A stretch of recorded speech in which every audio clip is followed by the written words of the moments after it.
what even is life? That's what I've been asking myself now that we've hit the 50th episode of this podcast. My dream is to make it to 100, but quite a lot of things that this podcast has done are things I hadn't even dreamed of in the first place. So it's been a pretty surreal ride.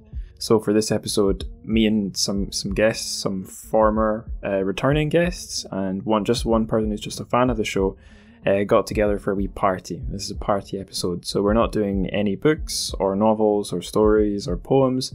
It's just a chat. It's me and some friends of the pod, so to speak, hanging out. So hopefully you'll enjoy listening to our chat. Before we get to that chat, that little party, we're going to do the TrChFic news, the translated Chinese fiction news.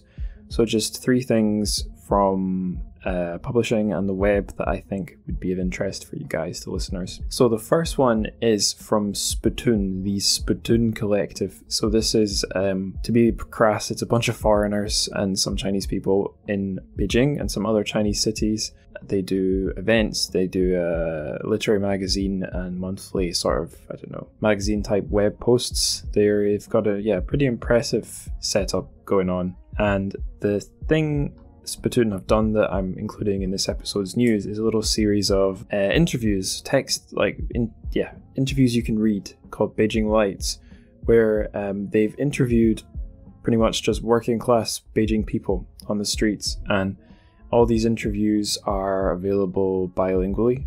Sorry, not all of them, but many of them are bilingual. So looking through, I can see most on the front page are available in English and Chinese. Some of them are only available in English, but yeah, most of them are bilingual. Just scrolling back a bit further to see, I'm seeing also one that's only in Chinese, but for the most part, it's bilingual English and Chinese interviews with just the Laobaixing, the ordinary people of Beijing. So pretty cool thing to be doing. The next thing, it's an article on a guy who is, I think it's safe to say, not an ordinary person. It's Chen Qiufan, a former guest on the show, sci-fi writer, author of the novel Wastetide, which you can get in translation. This article is kind of like a profile of him, and it's a very recent one, so you can see what he's been getting up to lately that I've never talked about on the show before. That namely seems to be an interest in the religions and spirituality. I don't know if I can say native to China. This article talks about how he's, one of the things it mentions is that he's interviewing / spending time with a Mongolian shaman, I think it is, certainly a shaman from somewhere in the far north or beyond China's borders or around China's borders. But there's all sorts of other stuff too. If you want a general and very up-to-date window into what's going on in Chen Qiufan's world, this is a really interesting read. It also gives you there is a little bit of a general look at where Chinese sci-fi is sitting, just in general as well. So like there's quotes from people like another former show guest, Emily Jin. I think I've gushed about this article enough, so let's go on to the next news item. Now this is a book that is now available for pre-order. It's yet more Chinese poetry translated into Scots. If you remember, I covered a book like this on the show before. We had Brian Holton on talking about Stonin Mullane, his translation of, I believe it's various classic Chinese poems, and we did a dual bilingual, by which I mean English and Scots, reading of a Li Bai poem. But anyway, this is not a Brian Holton translation, so this is a collection. The original Chinese poet is Jidi Majia, and the title of this translation is Mother Tongue, so like mother tongue, Scots for mother tongue. And the translators are Stuart Patterson, Sheena Blackhall, Christine DeLuca, and Dennis Mayer. I don't think I've heard of any of them before. The publisher is a Scottish publisher. It's Vagabond Voices, who are based in Glasgow. I've met their boss, I believe, one time near the end of my publishing master's course. And I think at that time they didn't have anything from China, because they do have a little bit of a speciality in literature and translation, among a few other things, but that's one of their specialisms as an indie publisher. So I'll just read the little blurb or bio or what have you for this book, just to give you an idea of what's going on here. This collection of G.D. Majia's poetry in Chinese has been translated into the 3 strands of the Scots language: Lallans by Stuart Patterson, Doric by Sheena Blackhall, and Shetlandic by Christine DeLuca. Now, I'll jump in here. Doric that's the Aberdonian dialect of Scots, so from like the northeast, but not necessarily the Highlands, more like northeast coast. Shetlandic, well, that's the Shetland Isles, so they're Scottish territory, very far north, even further north than Orkney. Lallans, that's not a word I've heard before, actually. I'm guessing it might mean lowlands, but you can check that yourselves if you like. Continuing with the blurb. These translations are on the opposite page to an English translation by the eminent translator from Chinese, Dennis Mayer, who has also written an afterword on the context of G.D. Majia's heritage and poetry. So yeah, I think they've made the right choice there as a publisher, because Stone and Mullane has the same. It has, I believe, on each 2-page spread, it has the original Chinese, the Scots, and the English. I believe the English in Stone and Mullane wasn't written to be too, I don't know, fancy. The English was supposed to be fairly sort of plain, to just show you what the Scots means if you can't work it out yourself, or if you've not got the Scots level to work it out, because I'm Scottish, but and I would say I kind of speak Scots, but there's plenty of vocabulary that I didn't grow up with, or it's just not existent in modern use. So having the English was handy for me too, I have to admit.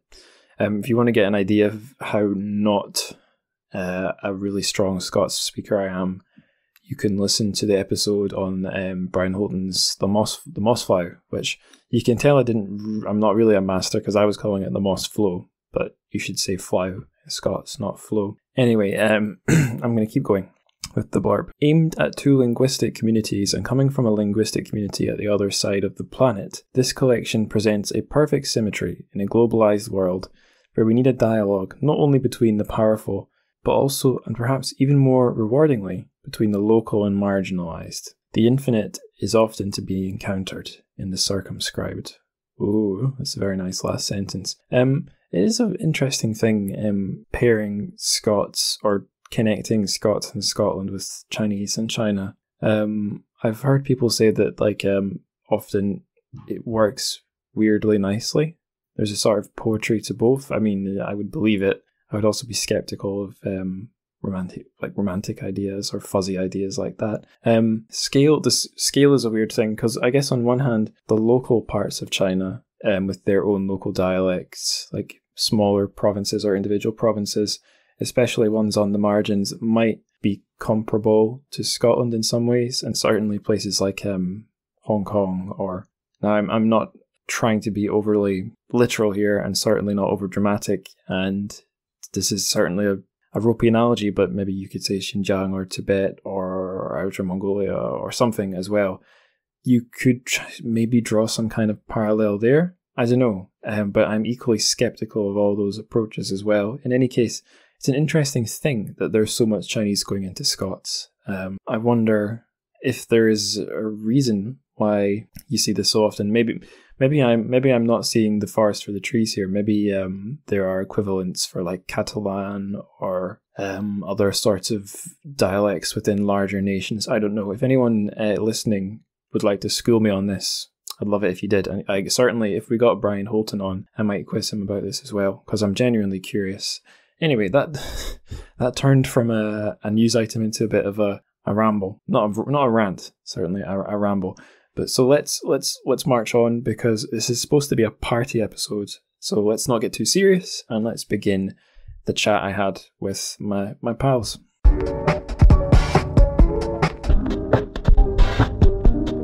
Hello, listeners. We're doing something a little bit different this episode. We're having a party, and that's because we've hit the 50th episode. It took me a couple of years, but we got there.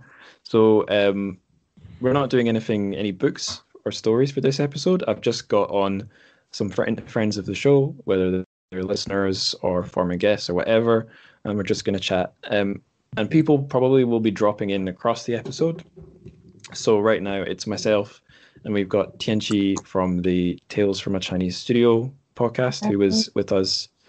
Yeah, hello Tianqi. She was with us 2 episodes ago for the Classics Mega crossover. And also from that episode, we've got Yang from the Chinese Mythology podcast. Hello, Yang. And we have Hi. Scarlett, one of the listeners, is here as well. So, hey guys, how are you all doing? All right, good. Well, thank you all for coming along. I've got one conversation starter, which is basically just me fishing for compliments, but I am really curious. What have your guys' favorite episode of this podcast been of all time so far? I mean, Yang, I don't know if you've listened to much of them before, so maybe you can skip this one if you like. But yeah, I definitely listened to both of the mega crossover ones, and I really like. oh yeah, I actually really like the modern one, and because I think you guys really talk like really deep into some of the works, like the social impact of the works in China, and it was funny to listen you guys talk about Jin Yong and Gulong's works and how you compare them with Marvel fans and DC fans. oh yeah, Yeah. yeah. I was glad that we could cover some wuxia in the big crossover. Yeah. Although I thought it was interesting that because that is actually modern literature, that had to sit alongside like sci-fi and modernism and all these other Yeah. things. Yeah, it's fun. Yeah, I saw you guys talk in your podcast. I saw there's an episode you talk about Jin Yong's work, right? I didn't listen to that one. Yeah, that one has Gigi Chang, Yeah, who the is, translator. Yeah. yeah, she's also on Yifan's podcast. She's a regular. I guess she's also a host. I got her on, and that one is about Legend of the Condor Heroes. Mm-hmm. And there's one on Gulong too that actually has someone who might be showing up for this party, Jeremy Bai, Deathblade. He translated one of Gulong's novels and just put it on onto the internet, onto wuxiaworld.com. Yeah. But that's all. That is pretty much all the wuxia we've done. It's not really my favorite, to be honest. Yeah. Is it too hard in like translation wise? Well, I'm reading the English translations anyway, but no, the English in those tends to be pretty simple. What I've seen, although the Jin Yong ones, it's like nothing I would usually read because it's incredibly, almost over detailed descriptions of the fights. Like, I don't know, 5 seconds of action will get a page of description. So I don't know, it's interesting, but it's probably not my cup of tea. So who's your favorite Chinese author, like modern Chinese author? It probably would be a modern one. I don't know. I think that guy Han Song, who I chose for the mega crossover, none of his novels exist in English translation, but if I was the boss of a publishing company, I would be working really hard to get his novels into English because I think he's really interesting. I don't know if he's my favorite, but from like a reading plus publishing point of view, he's really interesting. But yeah, I don't know. That's me pretending I know the answer. Where did you first like start digging these like authors up? Like Han Song is definitely not like, what would come into your mind when you read those anthologies of like modern Chinese literature mentions. Well, the guy that dug him up, so to speak, I guess, is Ken Liu, because Ken Liu's got these 2 anthologies of Chinese sci-fi, Invisible Planets and Broken Stars, and Han Song's in both of them. And I'm pretty sure, I think I said this on the mega crossover, I'm pretty sure there's 1 Han Song story in the first book and 2 in the second, but I could be wrong about that. And that's how I found him. And there's also 1 story of his you can read in the other Chinese sci-fi anthology, Reincarnated Giant, which listeners won't see, but it's over in the room I'm sitting on. I've got that book on my shelf. And that's got 2 Han Song stories. One about reincarnated bricks, which is kind of about this. Well, it's the thing it's kind of say talking about indirectly is the Sichuan earthquake, and there's another one which is a very typical Han Song story about a plane flying in the sky, but the plane is always in the sky, and it's where like a mini human society lives, a bit like that Korean film Snowpiercer, but it's Chinese and not Korean. Bless you. But yeah, I guess there's probably more Han Song on Clark's World, the magazine that has a lot of Chinese sci-fi, but I've not been so hardcore as like to go looking for that just yet. That's so cool. Han Song is called the Chinese sci-fi 四大天王, one of the four major sci-fi people now in China. Yeah, it's him, Liu Cixin, Wang Jingkang, and then I always forget the fourth guy. Is that the four? I don't know. I just thought it's kind of cool that he's so young. He is like all these modern authors like in our time generation are very young still. Yeah, I'm looking up who are the four. It's Liu Cixin, He Xi, Wang Jingkang, and Han Song. Right, Ke. I don't think I There's no Ke in Ken Liu's anthologies. There is Amazon. Sorry, go on. Sorry. It says that Liu Cixin says that he writes 2D sci-fi, but Han Song writes 3D sci-fi. That's a compliment. Yeah. I see what he means, because Liu Cixin stuff doesn't really go into like psychology or stuff. Everything's pretty direct, whereas the Han Song stuff is like weird and surreal and maybe not mind bending, but yeah, there's like a darker dimension that's not in there, or a political dimension as well.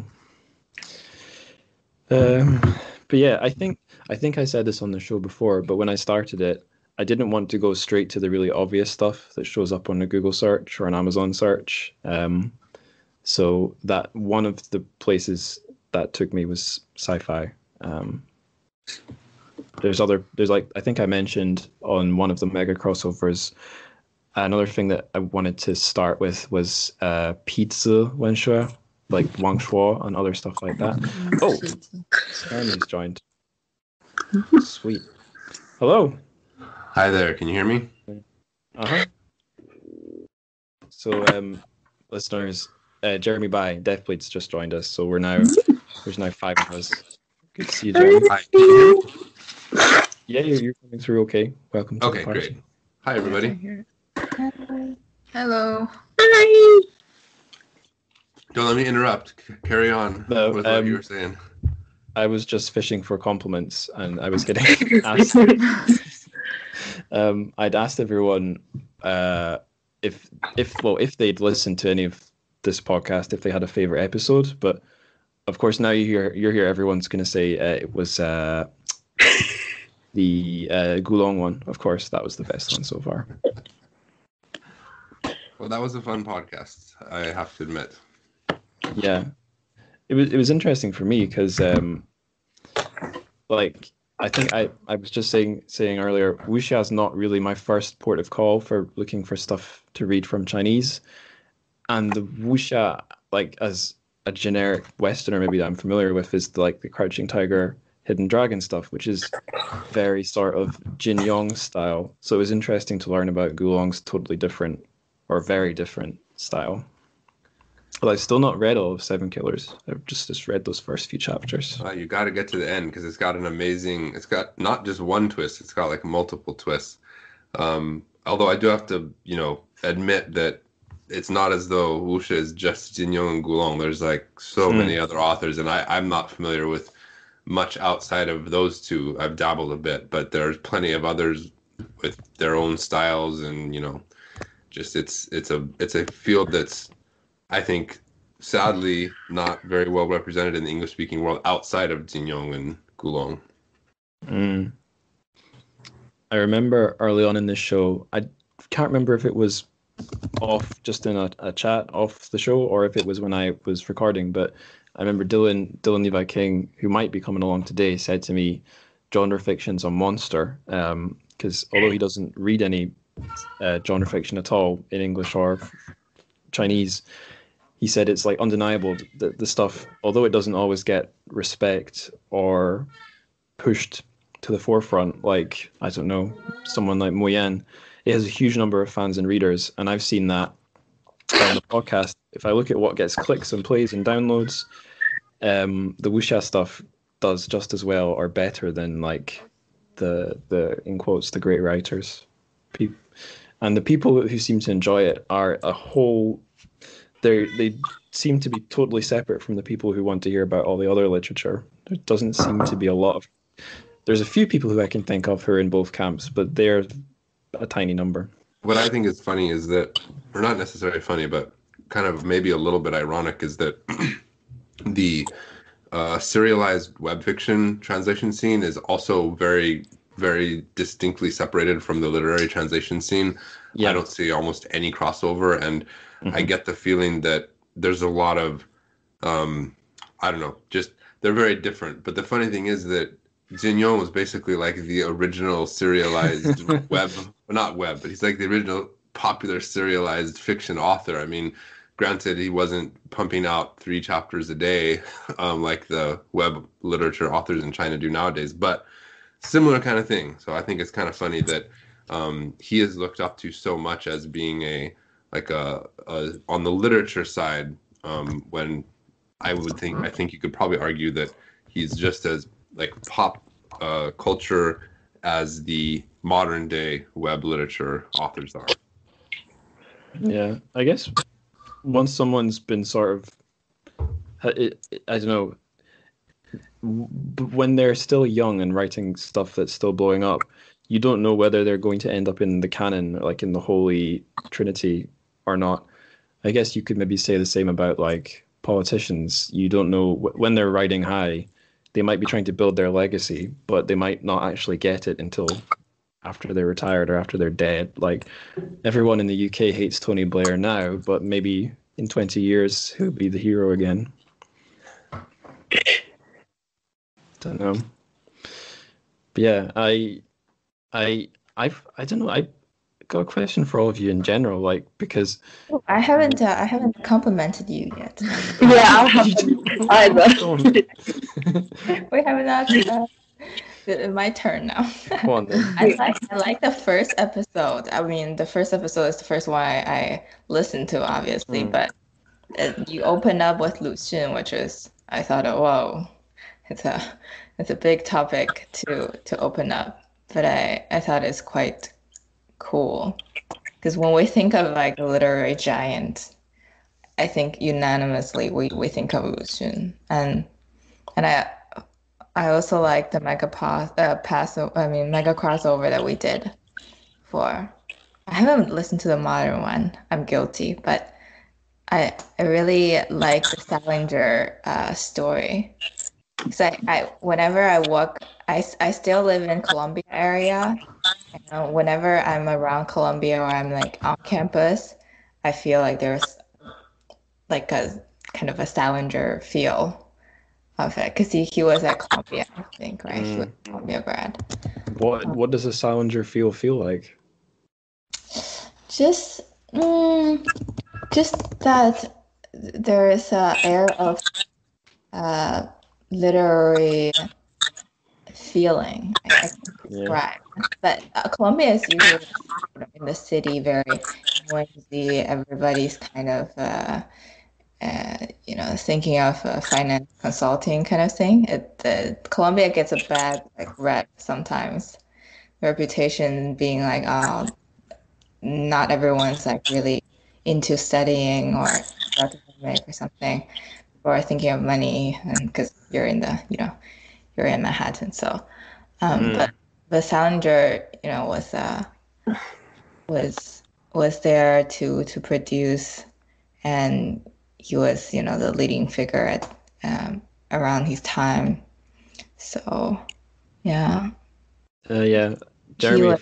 Yeah, Sorry. he was a part of the general studies, the undergrad program where he took a class with Whit Burnett. It's yeah, it was back in their time. So yeah, and then he wrote a lot of short stories that started his writing journey. If anybody's wondering why we're talking about J.D. Salinger, in the last episode of the podcast, one of the stories we did was by Han Song, and it's set in a world where North Korea has taken over the United States and the world, and they've tried to take on J.D. Salinger as like their hero of like their anti-capitalist literature hero, even though that doesn't really have anything to do with his actual work. But yeah, that's why we're going on about Salinger. But yeah, I'm trying to remember why exactly I did Lu Xun for the first episode. I think the big reason was it was like one thing I'd read translated from Chinese. There was that and the three body problem. And I thought, right, I need to be good at this stuff before I do three body.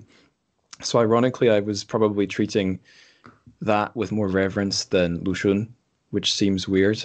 But I think also the Lu Xun story, it's an easy one to start with because there's lots of interpretations of it that I could look up and read, and it's a fairly easy one to talk about because it's got quite obvious themes and it's nice and short, and it's got like it's available online in English, so listeners could go find it. And yeah, the fact that he's the founder or the daddy of modern Chinese lit, so it's just and that story is the famous one, that one, and AQ, so it seemed like a good place to start. But like the way I did that episode, like very casual, almost like mumbly, I kind of wish I could bring that back. It's basically gone because everything's like a Joe Rogan interview now. But I don't think I could go back to it. I don't think I could recapture being such an amateur. Well, that's precious, so don't redo it. Yeah, it would be very sad. It'd be like going back to the street you used to live on and pretending you lived there. I really like the early episodes too. I remember it's because like when I listen to them, for instance, the Wang Shuo one it reminds me back to my teenage time while I was reading those books. And when I was in uni in Sheffield, I found some Wang Shuo books in the library, and I reread them, and like really brought me back memories, and also that Leave Me Alone, Chengdu. It was like quite a popular book when we were in middle school, and like it wasn't because it was a web novel, and it was just like a like teenage children reading because there were a lot of sex scenes and stuff. That's why we like reading it.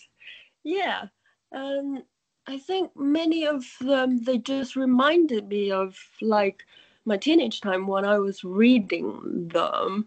And also the Sanmao one, I remember, so that time you started that Instagram group. Oh yeah, Sanmao Gang, yeah. Yeah, and also I have to admit that I still haven't read you wrote that Bixian story because I'm really scared about those things. Oh yeah. So to explain this one, after we covered Sanmao on the show, her the new translation of her Stories of the Sahara, Scarlett messaged saying in that little group chat we made for talking about Sanmao, she said, I used to play a game called Pen Fairy, Bixian, with my friends where we would talk to, was it her? I forgot the name of her dead husband. Jose. Jose. Yeah. Jose. And I was like, oh, what is this? So I looked up the game, and there's not a lot about it in English. There is a Wikipedia page. There's a really interesting short film on YouTube. I think he's a Chinese Canadian or something made about where they actually play the game, but it's not really about the supernatural stuff. It's about the like tensions between the friends. And I ended up writing a story where a troubled young person is introduced to the game by a Chinese friend. They play it, and It's like a horror story. It's not that scary, Scarlett. No.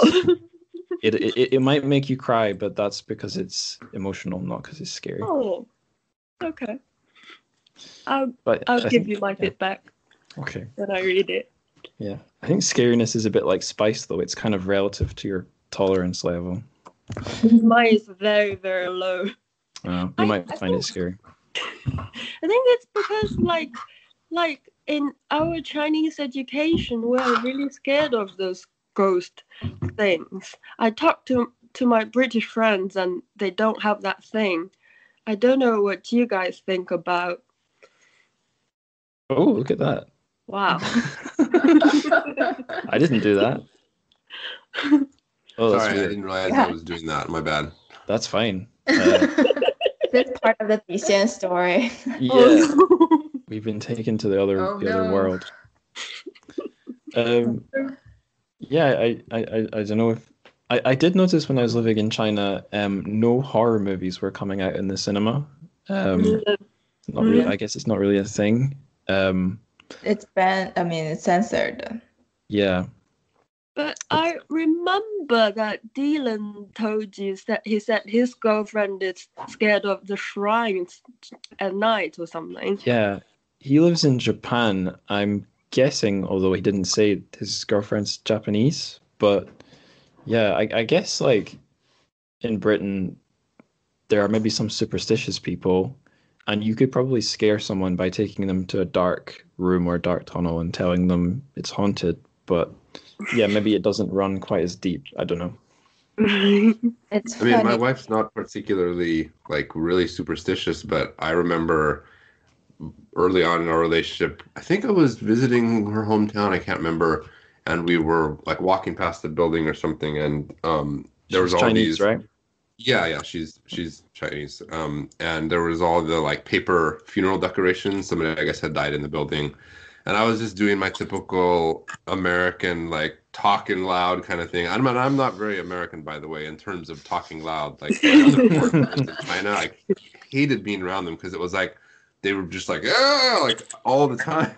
Anyway, point is that she shushed me and she was like, "Hey, this is a this is a funeral area. You don't draw the attention of like the spirits, like that kind of thing." And I think in the years since then, she's kind of drifted away from that. But early on, she was totally into that. Like she recounted a story to me once about how her brother got possessed by doing something like that, by walking improperly around funeral items or something. So yeah. Yeah. In my undergrad, there was like a small tomb in the cemetery area because I went to a liberal arts college in a rural Ohio, and every time one of my friends breaks up with his girlfriend or his boyfriend, I take them to the cemetery, and I tell them, look at all these people who live so short of a life. You should seize your days and not be too like drawn into your miserable love life. Like, yeah, it's really Now that I guess that makes you either a really good friend or a really bad friend. Yeah, no, there's not much like places to go, I guess, in my undergrad, and also there's a tradition that there's always kind of a area of cemetery.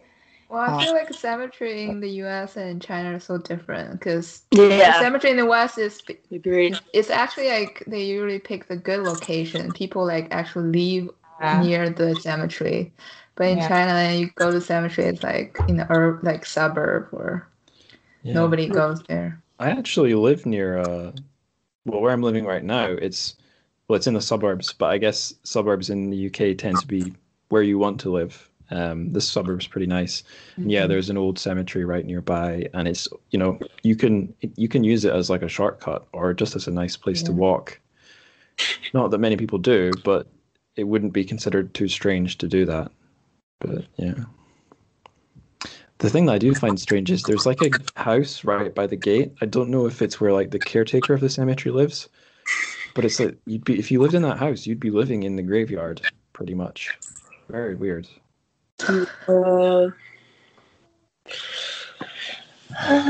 In the past, in ancient China, right, there is always the kind of tradition that when your husband dies, the wife must be like serving the kind of the sentence we call like be always like near the tombstone of the husband every day, sweeping the in general for years. Yeah. At home. So their children too. I have a ghost story. The time I saw a ghost, if anyone wants to hear it. Why not? But there's a catch though. It happened so young, I don't actually remember it. So I'm trusting my mother's version of the story. So when I was like 0 or 1 years old, my parents were moving house, and they're moving from like a very normal suburban house to quite a large one that was built in the 1920s. And they were buying it from, well, it was an old man who owned it, but he was very ill. So they handled the purchase talking to his children, a brother and sister. And while they were buying the house, or as they were moving in, the old man, the owner, passed away. So fast forward like a couple of years, and my mum and her friend, she had her friend over. They were in the kitchen and dining room area, and that friend had a daughter called Molly. And me and Molly were exactly the same age, so like 2 or something, or maybe 3. And we were in the hallway, which has the staircase that, it's where the staircase is, and it goes up, and it's a very big hall. And they heard me, not sounding frightened or even excited, just sort of curious. They heard me say, "Mummy, who's the old man on the stairs?" And they came through, and there was nothing. Or it might have just been man, not old man. But my mum was convinced that was the former owner checking up on the house before he left forever. Mm. I heard a lot of story like that. Kids can see things that grown-ups can't. Yeah. I kind of believe it on some level. I don't know how much I believe it, but it doesn't seem too crazy. No. I never experienced any cool, creepy stuff in China in all of my years. The creepiest thing I ever experienced in China was when my wife and I, except we weren't married at the time, moved to the city where we ended up, getting married there and staying there for many years. And I was working at a school, and the city I lived in, called TrChFic, is a pretty small. Well, in China, it's small. It's a tier 2 city, and it's the capital of the province. And I think its population is larger than like most cities in the United States, but it's only, I think, the 14th largest city in China. And it's only been getting government money for like top development in the past few years. So at the time, it was pretty, I don't want to say backwater city, but it's not like Beijing or anything like that by any stretch of the imagination. And I'm pretty sure there were only a few, we never knew for sure, but our guess was maybe a few thousand foreigners at most in the city of like 3 million people in the urban center. So the point is just the foreigners were few and far between. We would kind of stick together. So when I got there, the head teacher of the school was like my new friend by default, because there weren't really very many other people to hang out with. And I don't want to say he forced, but he was really into supernatural horror movies. And so he made me and my girlfriend at the time and his girlfriend all sit down together in the dark to like watch supernatural horror movies, like the possession and like the hidden camera ones. And all of us hated it, but he was like demanded it, and he was my boss, so I like felt bad. I didn't want to defy him, and so he made us watch all these supernatural horror movies. Like we all had nightmares and stuff. But other than that, I didn't experience any cool like Chinese related, creepy stuff in China. That's actually weirdly parallel to my own scariest experience in China. Well, it's not that parallel, but it's also just watching a movie, and not even a Chinese movie. It was my first year. I was in a small, tiny little town, didn't have many social activities or things to do.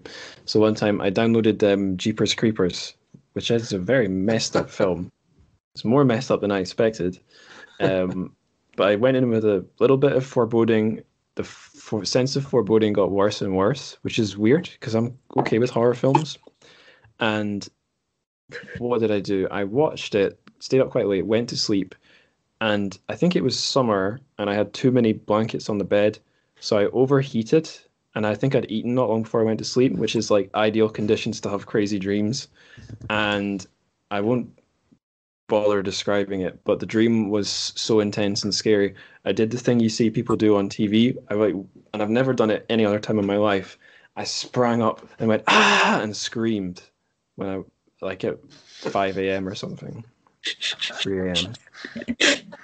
Terrifying. When I was young, I used to have night terrors. So I don't know if you know what those are. They're basically kind of like lucid dreams, or maybe like you're having a nightmare, but you're awake at the same time. And so I would do things like kind of similar to your story, sort of. There's a story that my mom would tell me where when I was probably like 2 years old or something, I would wake up in the middle of the night, like sweaty and like have this nightmare. And then I would look over her shoulder and like yell, "The horsey, ah!" or something like that, like weird things like that.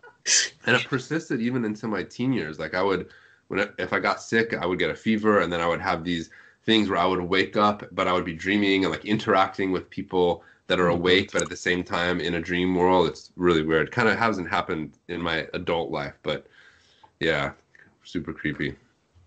Can you remember it clearly, or is it like hard to grasp, like dreams are after they've happened? At this point, it's been many years, so most of those memories have faded, but I do remember, generally speaking, after waking up the next day, I would remember them. Like a frequent theme if these dreams, I would wake up and I would, in my dream, be holding a nuclear device that would destroy the world. And if I like moved it wrong or let go of it, then everyone would die. And so I would be walking around like pacing, the house, like being, oh my God. And then eventually my parents would wake up, but sometimes they didn't. And I would just be like walking around the house, like wide-eyed and stuff. I don't know what that implies about my psyche, but that was what I would dream about. It sounds like anxiety. Yeah. Yeah, I don't think I'm going to fish for any more compliments. I'm going to check what my next conversation starter is. Oh yeah, so I've asked you guys what your favorite episode was. How about a favorite episode guest, like for anyone? I mean, I guess a few of you maybe haven't listened to the whole back catalogue, and we have a former guest. Well, actually, 3 former guests here, so you can all just vote for yourselves if you want. I guess I never did answer the other, and so I'll get them both at the same time because to be perfectly frank, I haven't listened to your whole back catalog. I don't think I've listened to like the back catalog of any podcast. No. Ever since my life for the past 5 or more years has been kind of crazy with 1 kid and now 2 kids and then moving from China. And whether it's TV shows, books, podcasts, or whatever, I am so far behind on everything. But of those that I did sample or listen to, I would say probably the Jin Yong one was my favorite. Like maybe that's kind of a cliche answer at this point, but it is interesting to get the perspective of somebody digging into the wuxia stuff that is, I would say, coming at it sort of from the opposite angle as me being just a guy that literally taught myself Chinese and fan translated his way into eventually doing it for a living. So yeah, that was probably my favorite episode. Yeah, the wuxia season, like when I went into that, I knew I was basically going to be asking the guests I'd preface every question with or every interview with, "I'm so clueless. Just tell me what you know." Whereas like the season I did before that was the sci-fi season, and that I actually know a bit about. So it was a fun one for me too. And yeah, the contrast of yourself and Gigi, I think was a fairly good contrast. And then who else did we have? We had Yilin Wang and Etvalir. So again, I guess all 4 of you were slightly different, coming at things from slightly different angles. So it's really interesting. But yeah, thanks for the compliments. I forgot. who was it that was it Scarlett? Did you mention the Sunma Yeah. one? Yeah. Did you enjoy listening to Mike Fu? Was he? I think he's one of the best guests we've had. Yeah, of course. But I don't actually remember like what he was saying too clear. But I was checking like the Karen Wong one I actually really like. Yeah, she was a nice guest because, well, she's probably in the minority of guests who aren't doing something literary or bookish for their jobs. So when they're talking about the stories, it's just as a reader, and that's like a weirdly hard perspective to get because if someone isn't an expert, they usually don't want to come on the show. So yeah. And the Mo Yan one, the guest. But yeah, Lihaila. She's not a translator either, is she? She's an academic who I think is interested in starting in translation. But yeah, she's not. I don't think she's done any. If she's done any translations, they're not published anywhere. Mm-hmm. Yeah, so and that one, the Emily June one, I like it too because that's not based on a book.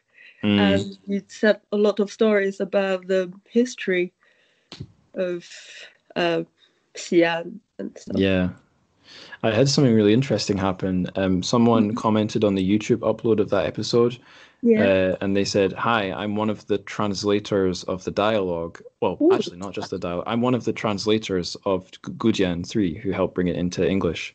I want to talk to you, and I want to talk to Emily. So I don't know if it's a guy or a man or a woman, but they are going to add me on WeChat at some point, or possibly some other app, and maybe we'll be able to get him or her on the show." Cool. I should say I really like Guangzhou too, and I just realized, he's a guest, and he brought me here. Guangzhou rocks. He's my favorite. He was the guy we had on to talk about Folding Beijing by Hao Jinfang, and he's someone I met in real life before the show. He was one of the people at the Leeds Genre Fiction Symposium, and I don't know how he's one of those people. It seems like nothing. He's just always in a good mood, at least from what I've seen. He's incredibly chill and happy. So how is that doing in Himalaya? A good question. The episodes seem to get a lot of plays on Himalaya, although a lot of the time I upload it and then in like 10 seconds it gets 50 plays. So I think a lot of those plays are just bots or something, not real people. Did you buy bots or no? Like just bots on Himalaya? I don't know, or maybe it's people who've subscribed and it auto downloads. I don't know, but they appear really fast, which seems weird. But I have had a few people. I'm not really very good at operating the Himalaya menu, but a few people have sent comments or messages and said, "Wow, so happy I found the show." Sometimes I feel like I have to listen to some English. That's one of the reasons I have to put it on too. I feel, I said earlier, possibly before we started recording, I feel like I don't mind not having an academic background, but I wish I could find more time to actually properly learn Chinese because, well, just one reason, there are some quite interesting looking Chinese language podcasts out there, like Culture Potato and some other ones, but I'm nowhere near that level. I couldn't listen to a Chinese podcast. Yeah, I'm wondering if there will be like a software or app someday, like people can translate all the podcasts in different languages. That would be cool. Yeah, any of you can do it. It's $1 million idea. We've talked about that. Was a story in the sci-fi reading group, like Yumo, the language risk or something. So they put that on your eardrum and it translates automatically. Did any of you ever read or watch Hitchhiker's Guide to the Galaxy? Yes. Yeah. It's reminded me of the Babel fish, the fish you just shove in your ear. Yeah, my husband got me one of the Babel fish, like kind of like he got one from like an Etsy store where people make like kneaded like a Babel fish as Christmas gift one year.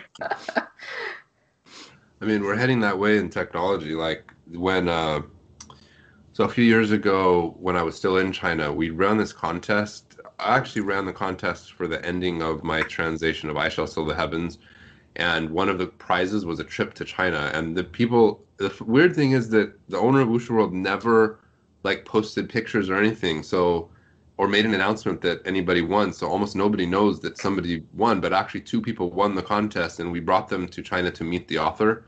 And Whoa. the author is, I think, like many educated Chinese, depending on their background, he's like good at, like, he can read English to a fair extent, but he can't really speak it, and kind of understands a little bit, but not much. And so he had this like, hand translation device, and you can get apps on the phone as well, but all the similar idea where you talk into it, then it'll convert your speech into text, translate it, and then speak it back out in whatever language you want. And so he was interacting with the fans to some extent with this little translator device, and sometimes it worked pretty good, and then other times I can't remember the specific words that he used. It basically translated what he was saying into something like really obscene, and it was like extremely awkward. So yeah, it was a pretty funny moment, but I think that we're probably quite a few years away from stuff like that really being like actually useful. I tried the same with my mother-in-law, because my mother-in-law basically doesn't speak or understand English, and so when she came to visit, or maybe it was when my parents went to visit China, I forget. It was when she came to visit here. I tried that because there's an app on the iPhone which you can do that. You can talk into it in either Chinese or English, I think any language, and then it'll translate.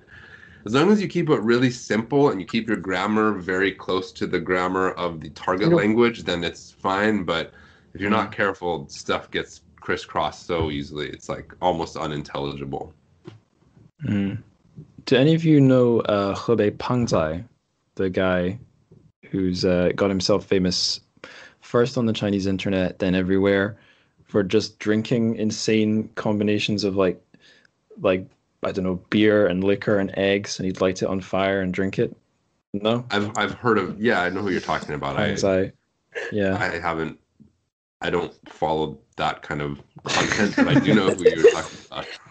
Yeah, he's probably I don't know if he'd be the most famous person from the PRC on the worldwide internet, but certainly probably the most famous Chinese like farmer, like I don't want to use the word peasant, but like a guy from the Chinese countryside who's made it big on Twitter and YouTube.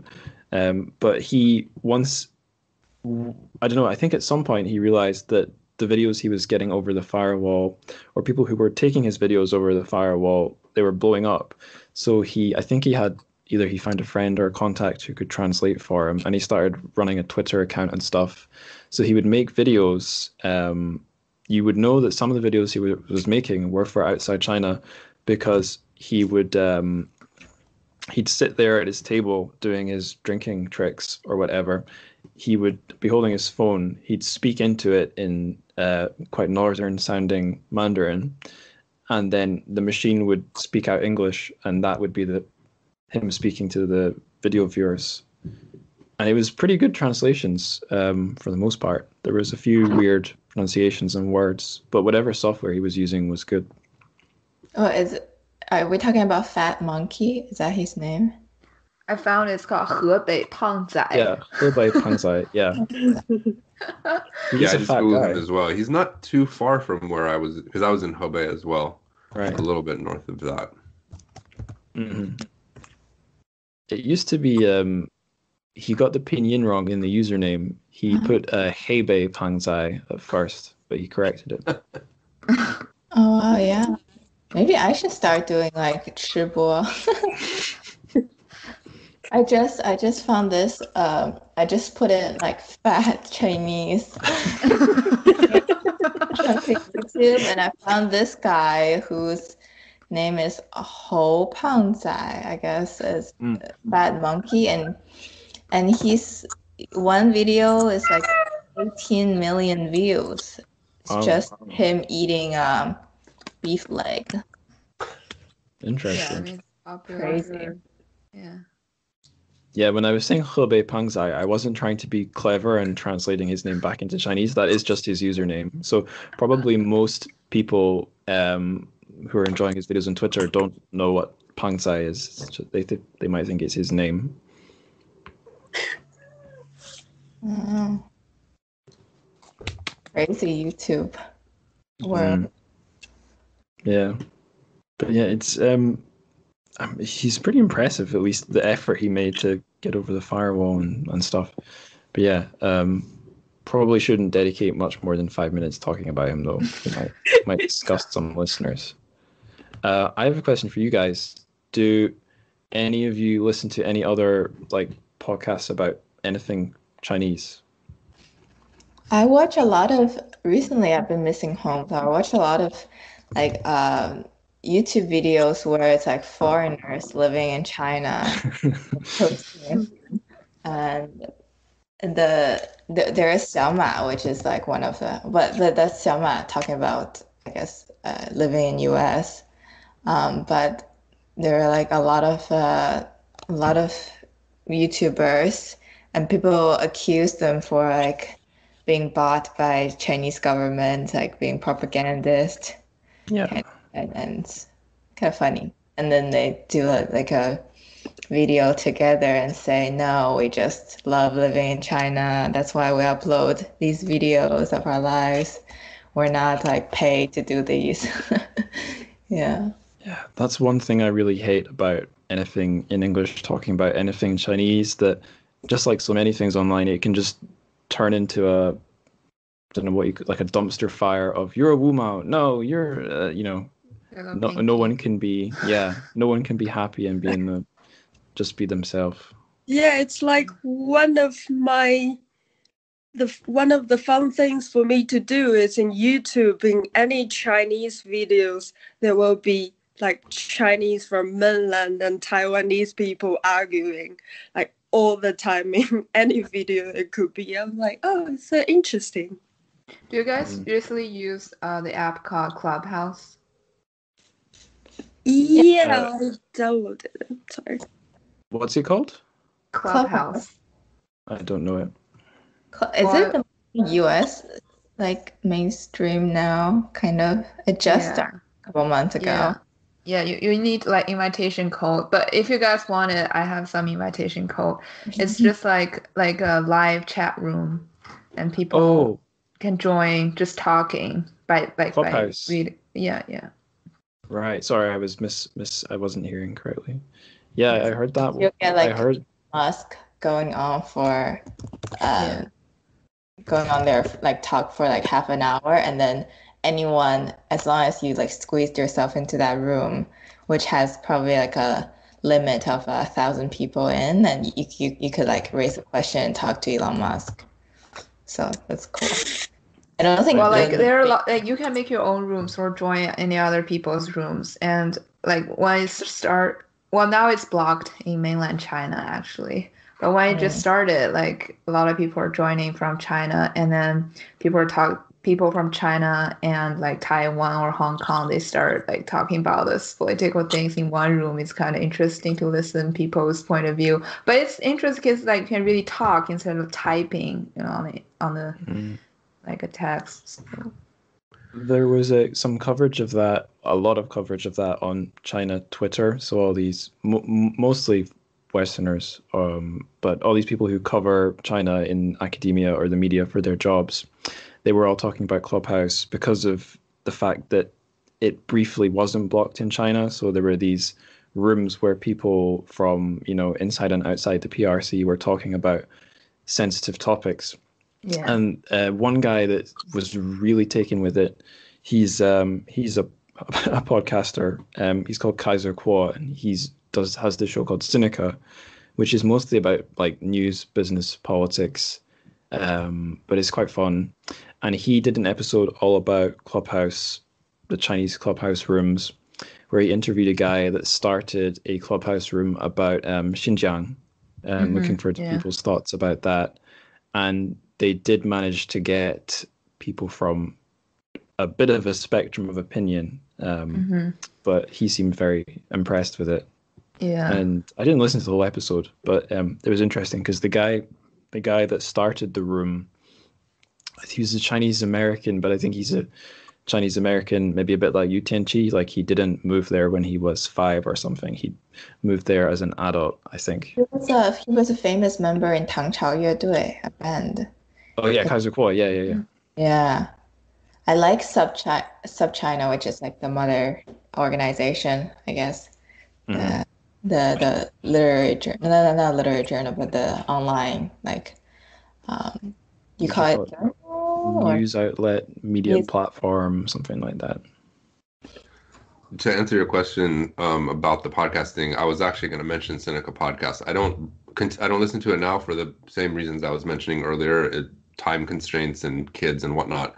But back when I was first getting into the culture and language, I listened to the same things I think probably everybody listens to, including that one, the Chinese history podcast, and then of course the language learning ones.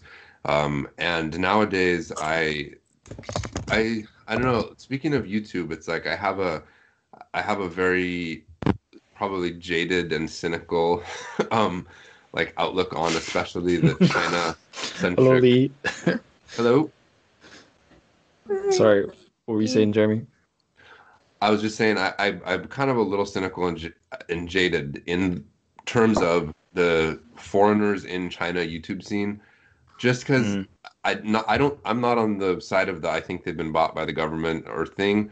I'm more on the side of like I feel like there's a marked difference between living in Shanghai, Beijing, or something like that, and then getting outside of the big city to live in places that are not Beijing and Shanghai. It's like there's so many of these top YouTubers that are living there and then putting out content explaining or giving their viewpoint on life in China, which I don't think it's wrong. I don't think they're trying to like mislead people or something, but just in my experience, life both for foreigners and for a lot of Chinese people in the tier 1 like cities where you have like Chaoyang district and the foreigners can go get all the same food as at home and everything. Just the lifestyle is very different. And so I watched some of them for a while and then kind of just got turned off to it because it was so different from the life that I was living. And then one final thing I wanted to throw out there was that, so on my YouTube channel, I just put out a video a couple days ago about Chinese censorship in web novels. And so my channel, I try to keep it just about fantasy fiction and stuff. I don't go into politics and like real life stuff, but this was kind of like an exception. And I specifically, and believe it or not, one of the top censored terms that I have come across after translating, like 13 million Chinese characters, has to do with, I'm not going to reveal it now. So if you want to know what it is, go visit my YouTube channel, which is youtube.com/deathblade. But anyway, it actually has to do with the whole, the Taiwan and mainland, or at least I can't, I wouldn't stake my life on the fact that this term is censored because of that. But I'm pretty sure that it has to do with that. And so I thought that was pretty interesting. And I asked in terms of what some of you said about seeing the mainlanders and the non-mainlanders like clash online in the comments section of, I have got that on my videos sometimes, but I try to prevent it from happening. And in this video specifically, I asked people, please don't get into that because it's not what my channel is about.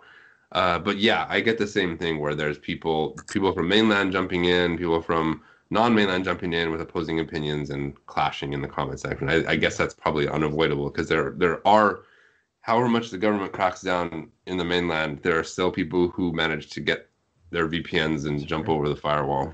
Yeah. Well, I guess opposing opinions coming together could be a good thing or a bad thing. Like in those clubhouse rooms, at least from what I heard, it was productive. But yeah, if it's YouTube comments, they're famously unproductive. I actually was a colleague of one of those foreigner in China videos guys. I don't know if he had a channel, but he appears in a few videos. I've just sent a link in the chat. He's one of these guys where he's so good at Mandarin and Shanghainese. The videos would be like he'll go up to people on the street and he'll ask them if they know blah blah word, and then they don't, and he teaches it to them. And I thought that was kind of a funny idea, but also like, I don't know, it's kind of seems a bit like a dirty trick, because you could do that to me. You could throw up dozens of bizarre English words at me. It'd be pretty easy to do. But yeah, hi Lee. I guess we haven't properly said welcome to the party. It looks like this is about all of us. There's going to be 6 of us now. But, Make it. Oh, bless you. Hey, how are y'all? Sorry to be late. The weather is like perfect for once, and so my daughter and I and my wife were sledding. So Wow. you know, can't argue with good weather. Is it? So it's snowy where you are. So here right now it's maybe like so we're down in the valley, and we're at about maybe 100 meters, and there's absolutely no snow for the next probably 1,000 meters up, but about an hour away you can get to about if you go an hour and a half you can get to some ski slopes, and so we went up to an area for sledding. And it was like just perfect spring weather. I think it's maybe like 10. Sorry, hang on. I'm trying to translate this into metric. Like Appreciate it. 7 or 8 degrees Celsius, but sunny and like fantastic where the snow is. Where we are, it's like 15 degrees Celsius, I think, something like that. Like it's quite nice. And so, yeah, we met up with, he's been on the podcast a couple of times before. His name is Brandon, but he is doing a PhD in sociology, and his daughter is about the same age as my daughter, and they're in class together. So they're kind of within our bubble. And so we meet up with them, and yeah, it's good. And when you say the podcast, I'll just say for listeners who don't know, he's, I guess you're talking about the Chinese literature podcast, which you're one of the two. Sorry, I should have said something. Yeah, Chinese literature podcast.com or whatever. Yeah. Yeah, it's the thing with podcasts, you never know quite where to point people to apart from your own website, because it's all, what's the word, decentralized through all the different providers. Yeah. Yeah. Well, I've just been kind of kicking us along with various conversations, starting questions. I'll see what the next one is. Actually, here's one for you. So I just asked everyone if they listen to any other podcasts about anything Chinese at all, or if they have favorites. If Seneca got mentioned a few times. Do you listen to anything like that, Lee? Yeah, so Seneca, I love. I have not been quite as faithful recently in listening to it, but I still love it, and I listen to it a fair amount. But also the Chinese history podcast. Yeah, with Laszlo. Yeah, Laszlo Montgomery. That's a great podcast. And have y'all heard of Pekingology? It rings a bell. So it's a podcast. I just started listening to it this week, but it's by Jude Blanchett, who just wrote a book about I think the new leftist in Chinese politics. But Pekingology is put out by a fairly large DC think tank that he works for, and what he's trying to do is adapt scholarship on China to sort of U.S. policymakers. So, like, if you're a U.S. policymaker, you don't know that much. You're not like in academia, but you want to know more from academics about China.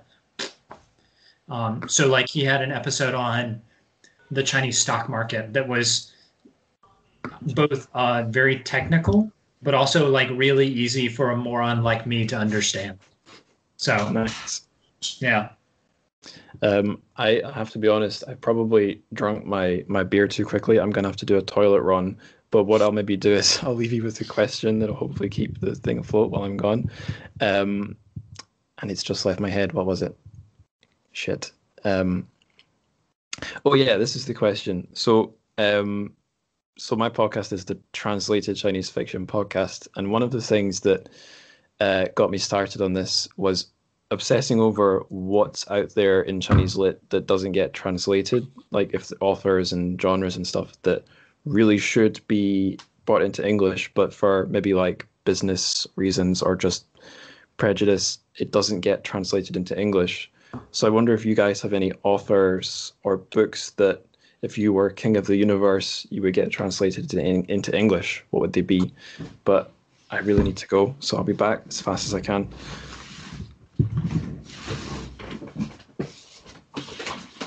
sorry, Lee.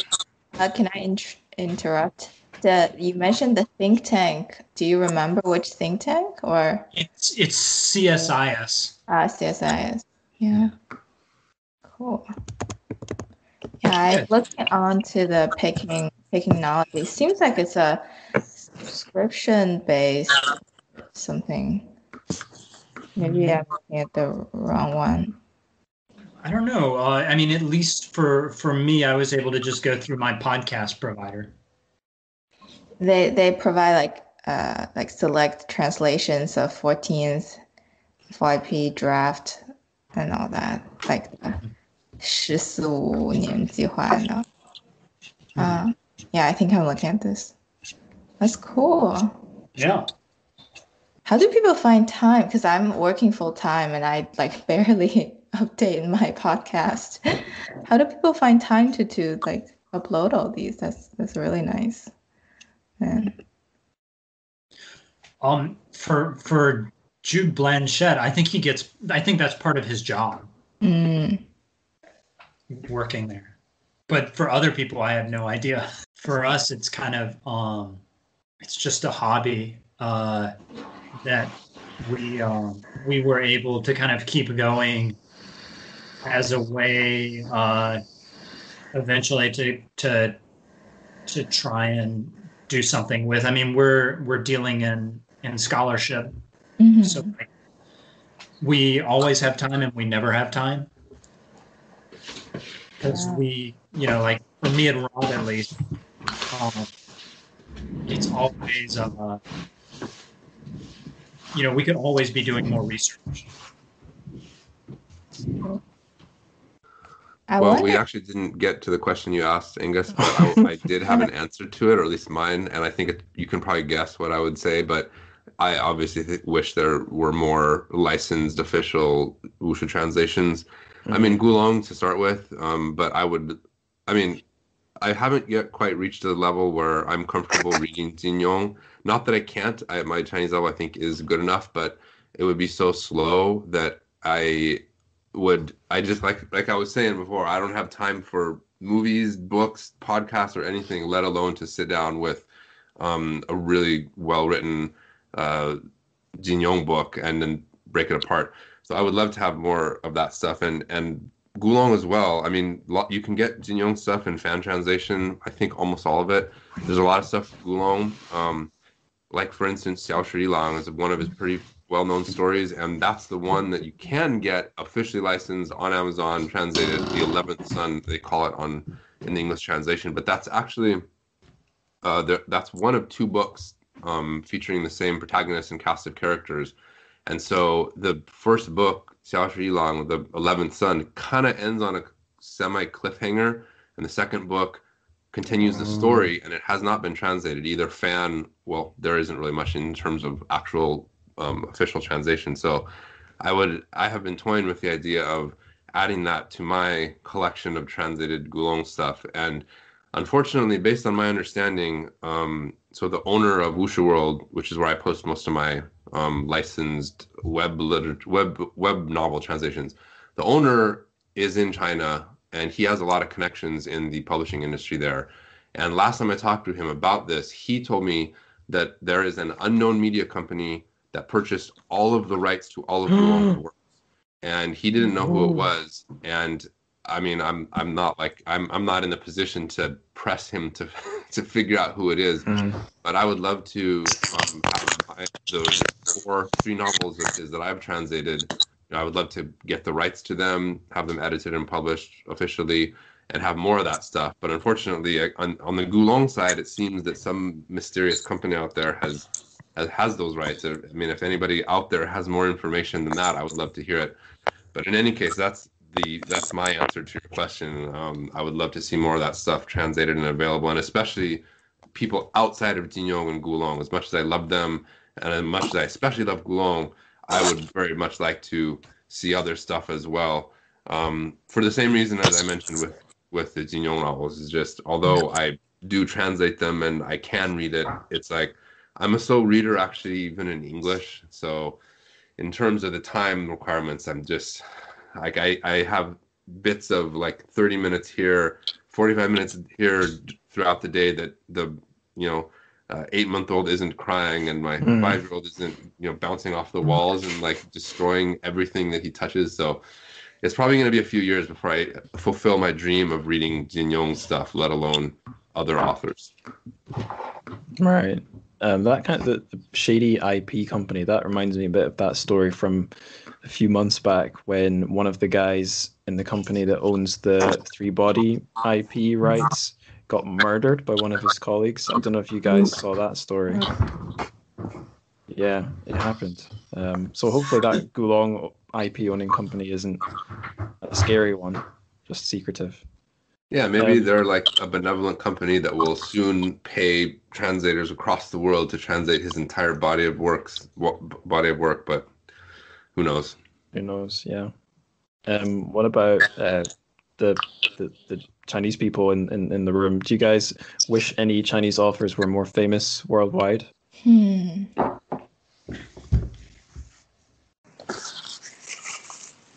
question, I guess.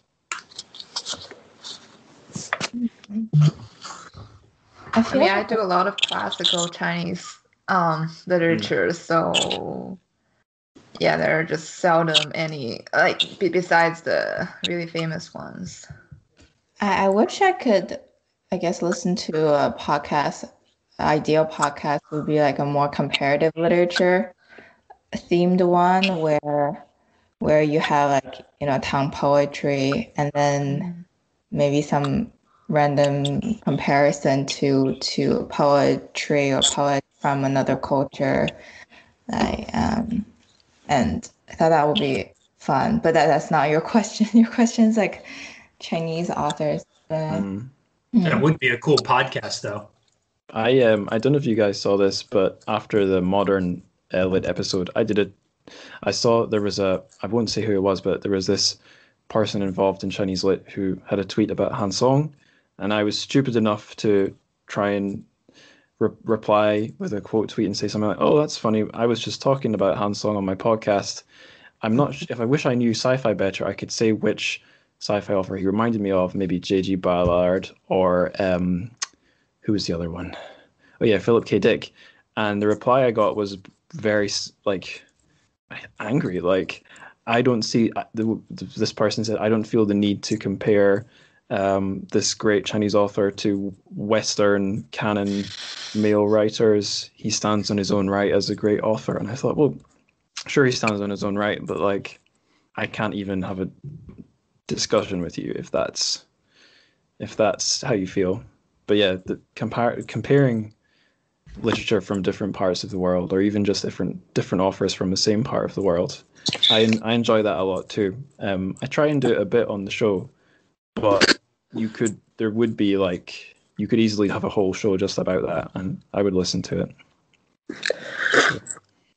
Yeah, I feel like it's very random for like some things are very popular in China and then not as popular here, and like same as music. So I bought that Chinese karaoke machine here, and when my boyfriend's family want to try those English songs and they can't find them, so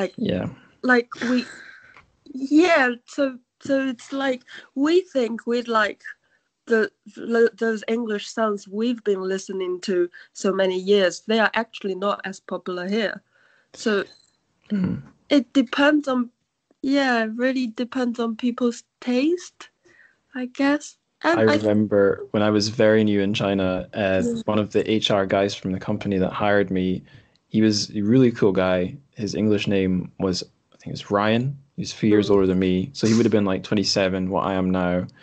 Super cool guy, dressed cool, was like just epitomized cool. But I remember like maybe second time I hung out with him, it wasn't really hanging out. I think we were going to get some paper stamp.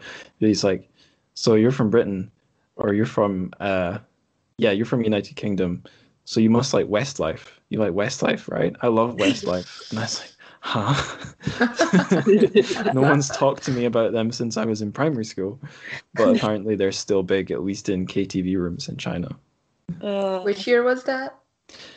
That was, I was that conversation would have been like 2014, maybe 15, Oh, and yeah. they were big like what, turn of the millennium, I think, or maybe before I that. remember listening to Westlife when I was in middle school, like 2002, 2000, elementary school / middle. Yeah.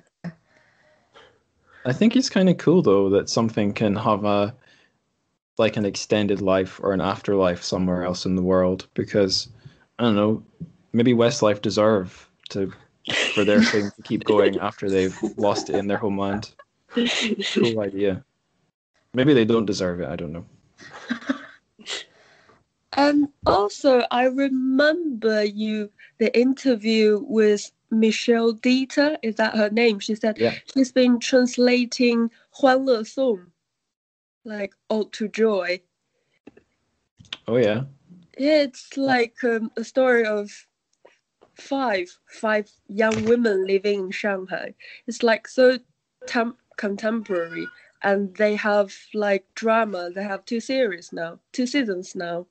And I found it quite surprising, because like in my imagination, the translated Chinese books, they should be like quite profound to like more interesting ones. For that one, I'm thinking, does it make like much sense? I'm not sure.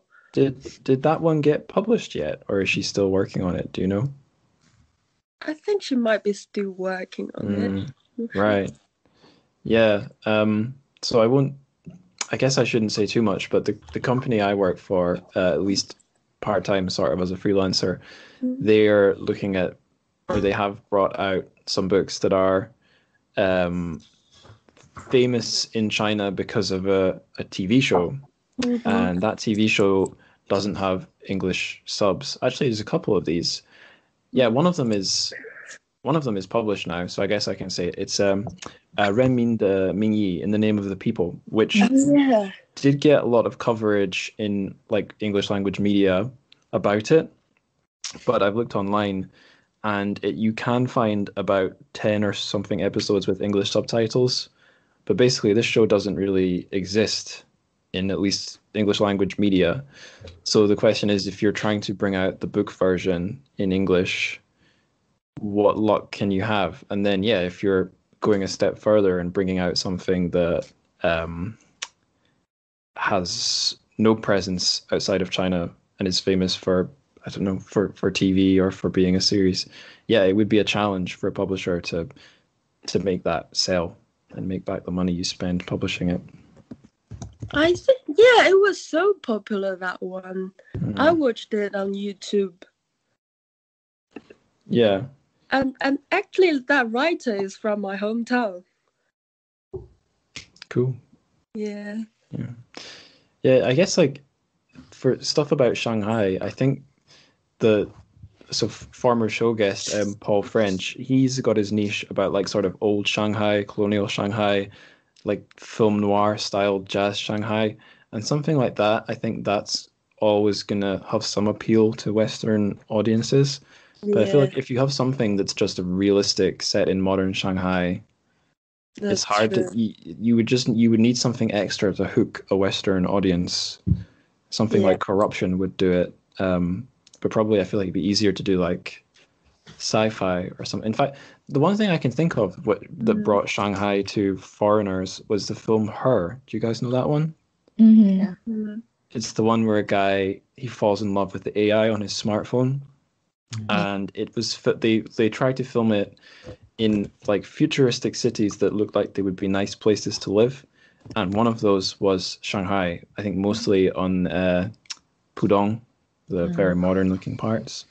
So that kind of sneakily brought some normal everyday life of some of Shanghai to international audiences. But it would have been a totally different story, I don't know, if they set it there with a Chinese cast or something. Yeah. Angus, I have an answer to your question on translations. I was actually really hoping so I know someone mentioned some of the classical ones. Does anybody know the 3 Yuan brothers, Yuan Hongdao, Yuan Zhongdao, and Yuan Zongdao? So they're Ming Dynasty philosophers who are really interesting, the bits that I've read. But they're like, even for someone who's like fairly good at Chinese, my Wen Wen is kind of crap. And so I would like to see more of folks like that, like philosophers who aren't like the big Confucian Warring States philosophers, because you've got translations of those, but then like after that you don't. There's not that much.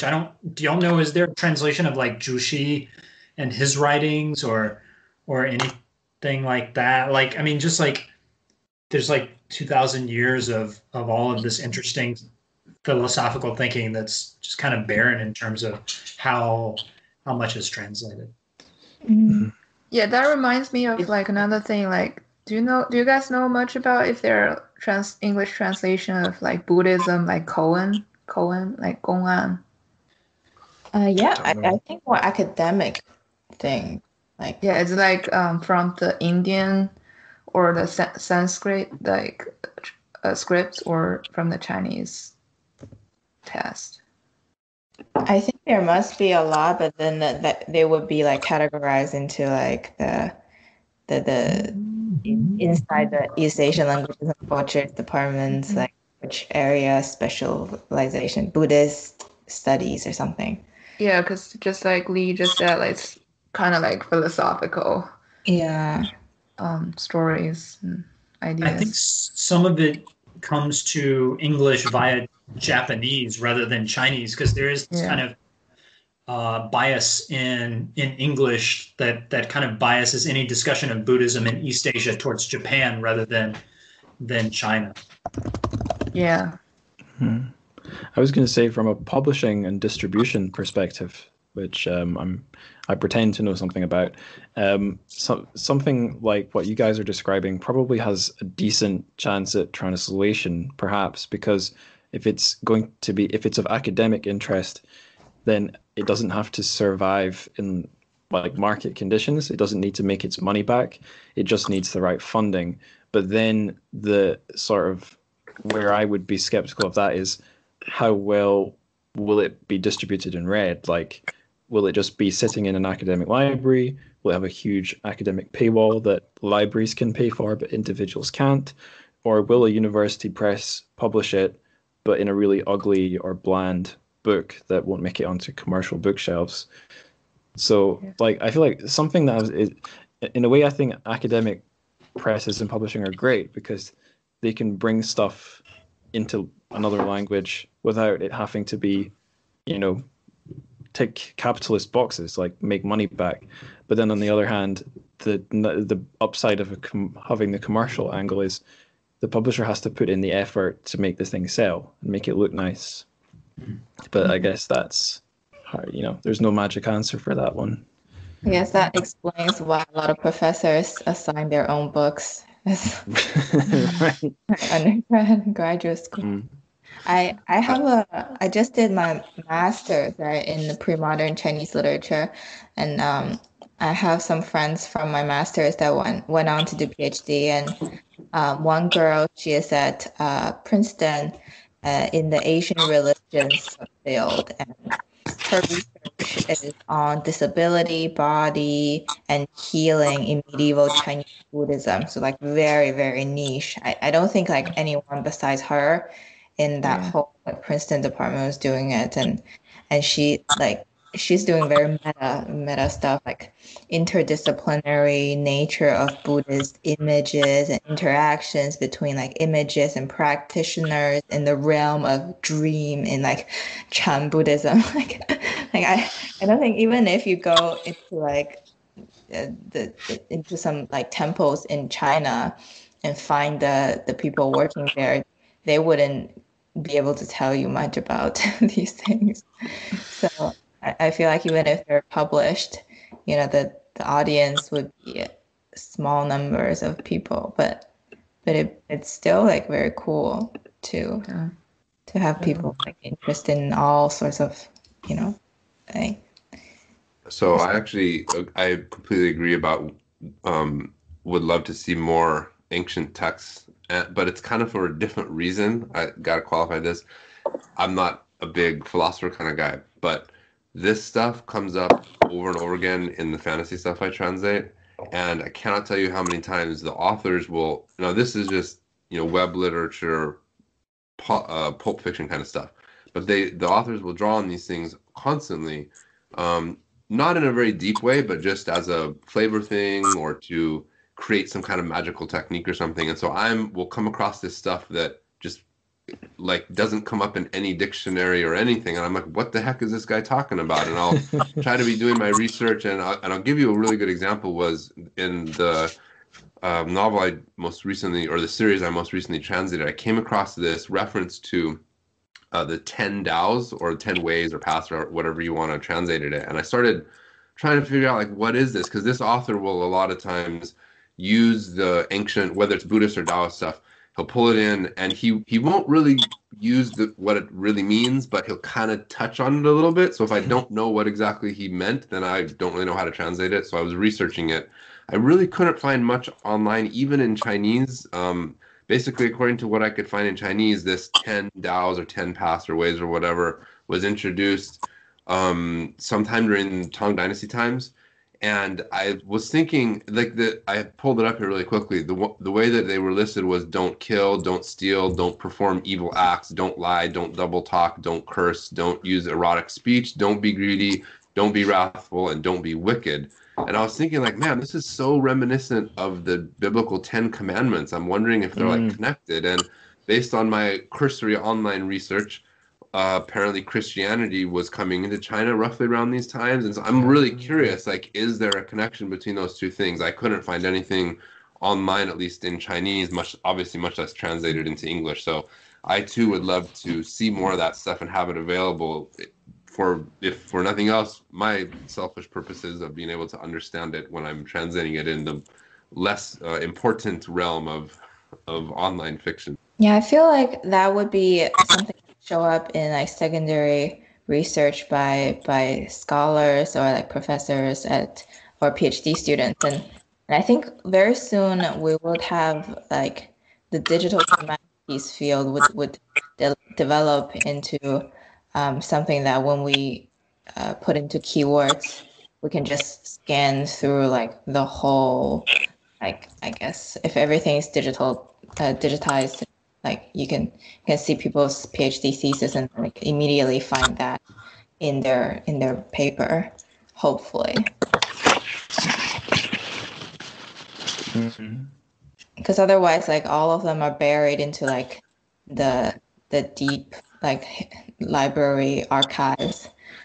Yeah, as a ultra layman, that's always what I'm wondering. I'm like looking up this stuff, and it's like it's not showing up anywhere in Google or Baidu, and I'm just thinking there must be some secret academic like portal or something to access all of this information that I don't know about.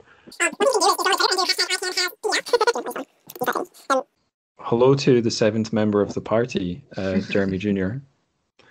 Yeah, this is my 8-month-old daughter. I'm bringing her in here to give her mom a little bit of a break for a couple of minutes, as long as she will remain calm. She seems very interested in all of you on Skype. Well, I'm not surprised. Skype has visualized us on a sort of like an elven council. I don't know how else to describe it. or a woodland, I don't know, woodland parliament of some sort, all sat at the stone benches. It's funny hearing you guys talk about this because, number one, thanks for that advice. Number two, it's kind of funny because it touches on something that always is a question for me. I wouldn't say, well, let me back that up a bit. It's not so much of a question because I feel like I've answered it for myself, but it's an issue to deal with when you translate my kind of stuff because, it's pulp fiction, mostly aimed at in the original, in China, young people, and overseas, probably same young people, and so I run across these things where it's obviously it'll be quotes from Buddhist text or a Taoist text or something, and it's obviously like I can find some Chinese information but no explanation, and then I'm thinking like, how much time do I realistically want to devote to trying to figure out what this really means?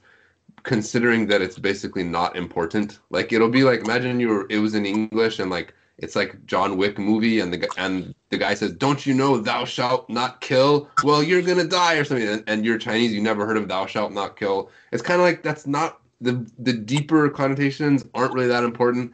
So this is something I sort of struggle with, because when I'm translating those novels, it comes across a lot where they'll be quoting who knows what ancient text, and I'm going down this rabbit hole, going from one place to another, finding out this ancient philosopher and that ancient person, and then I end up spending like an hour on one line of text that basically has nothing to do with the plot, nothing to do with anything. It's just, from the Chinese side, I imagine that it's the author being fairly well read, or maybe he has a copy of whatever thing off the side of his workstation. He kind of pulls it out and he's like, wow, this sounds really cool, I'm going to throw this in there. And then I end up spending an hour or two or something researching it. And so it's something I kind of struggle with, is trying to decide at what point do I say, okay, forget it, I'm going to stop going down the rabbit hole and just go with what I'm pretty sure. Okay, I guess maybe she disagrees with me, but you guys get my point, right? I think I said when I had your fellow web translator Etvo on the show, it was her translation of Necropolis Immortals, like a tomb raiding. I forgot the Chinese name for that genre. No, it's gone. But yeah, like a tomb raiding adventure, and there was the although we didn't get into it on like the 1 or 2 chapter 10, I think, first chapters we read for the episode, that one creates its own magic system, which is based on like traditional Taoist, I think, systems of some sort or another. So she made a whole web page that had like diagrams and paragraphs of text explaining it, and it's pretty cool, because if you wanted to do that in a print book or even an ebook, you would need to do it just as text, probably in an intro at the start, not as this dynamic page that the reader can flick back and forth between. So I feel like at least as like a web fiction or translated web fiction guy, you have tools at your disposal that more conventional translator wouldn't. But maybe that makes you more keen to go down the rabbit holes, whereas a more traditional translator would be like, nope, not going to go there. Yeah, that's exactly what I mean. Like, my first major project that got me down the path was I Shall Seal the Heavens, and in that book, the first half or more it takes place in the mountain and sea realm. It's all a reference to the classic of mountain and sea. And at first, it was very difficult for me to figure out at what point is the author using actual stuff from the classic of mountain and seas, and at what point is he making up his own stuff, and how do I figure that out? Yeah, it was pretty challenging. That's weird, because that came up on a recent episode of the show on Beijing Coma, where Ma Jian, he has these bits between the sections where it starts off, it's all descriptions of inside this comatose guy's body, but then he kind of switches to including descriptions of stuff from the classic of mountain and seas, the Shanhai Jing, but some of it is like so perfectly parallel with the book. I didn't know if he was making up stuff that just sounded like it was from the Shanhai Jing. And maybe if the translator, Flora Drew, his wife, and the translator had wanted to, she might have footnoted and said, this is from blah blah chapter, this is his own creation.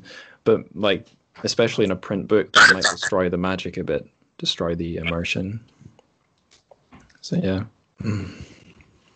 I had a question. What was it? It was how did you discover the show? But I think since not everyone is a dedicated listener of my own podcast, I'll flip it around, because I guess everyone here except Scarlett has some sort of a output online, be it a podcast or something else. So I want to ask you guys, like, is Scarlett audience member, or I missed out the whole introduction? Oh yeah, so I'll go through everyone, I guess. Scarlett's a listener from quite a way back, right? Yeah. Like, she's one of the listeners that will pop up and give me feedback or whatever.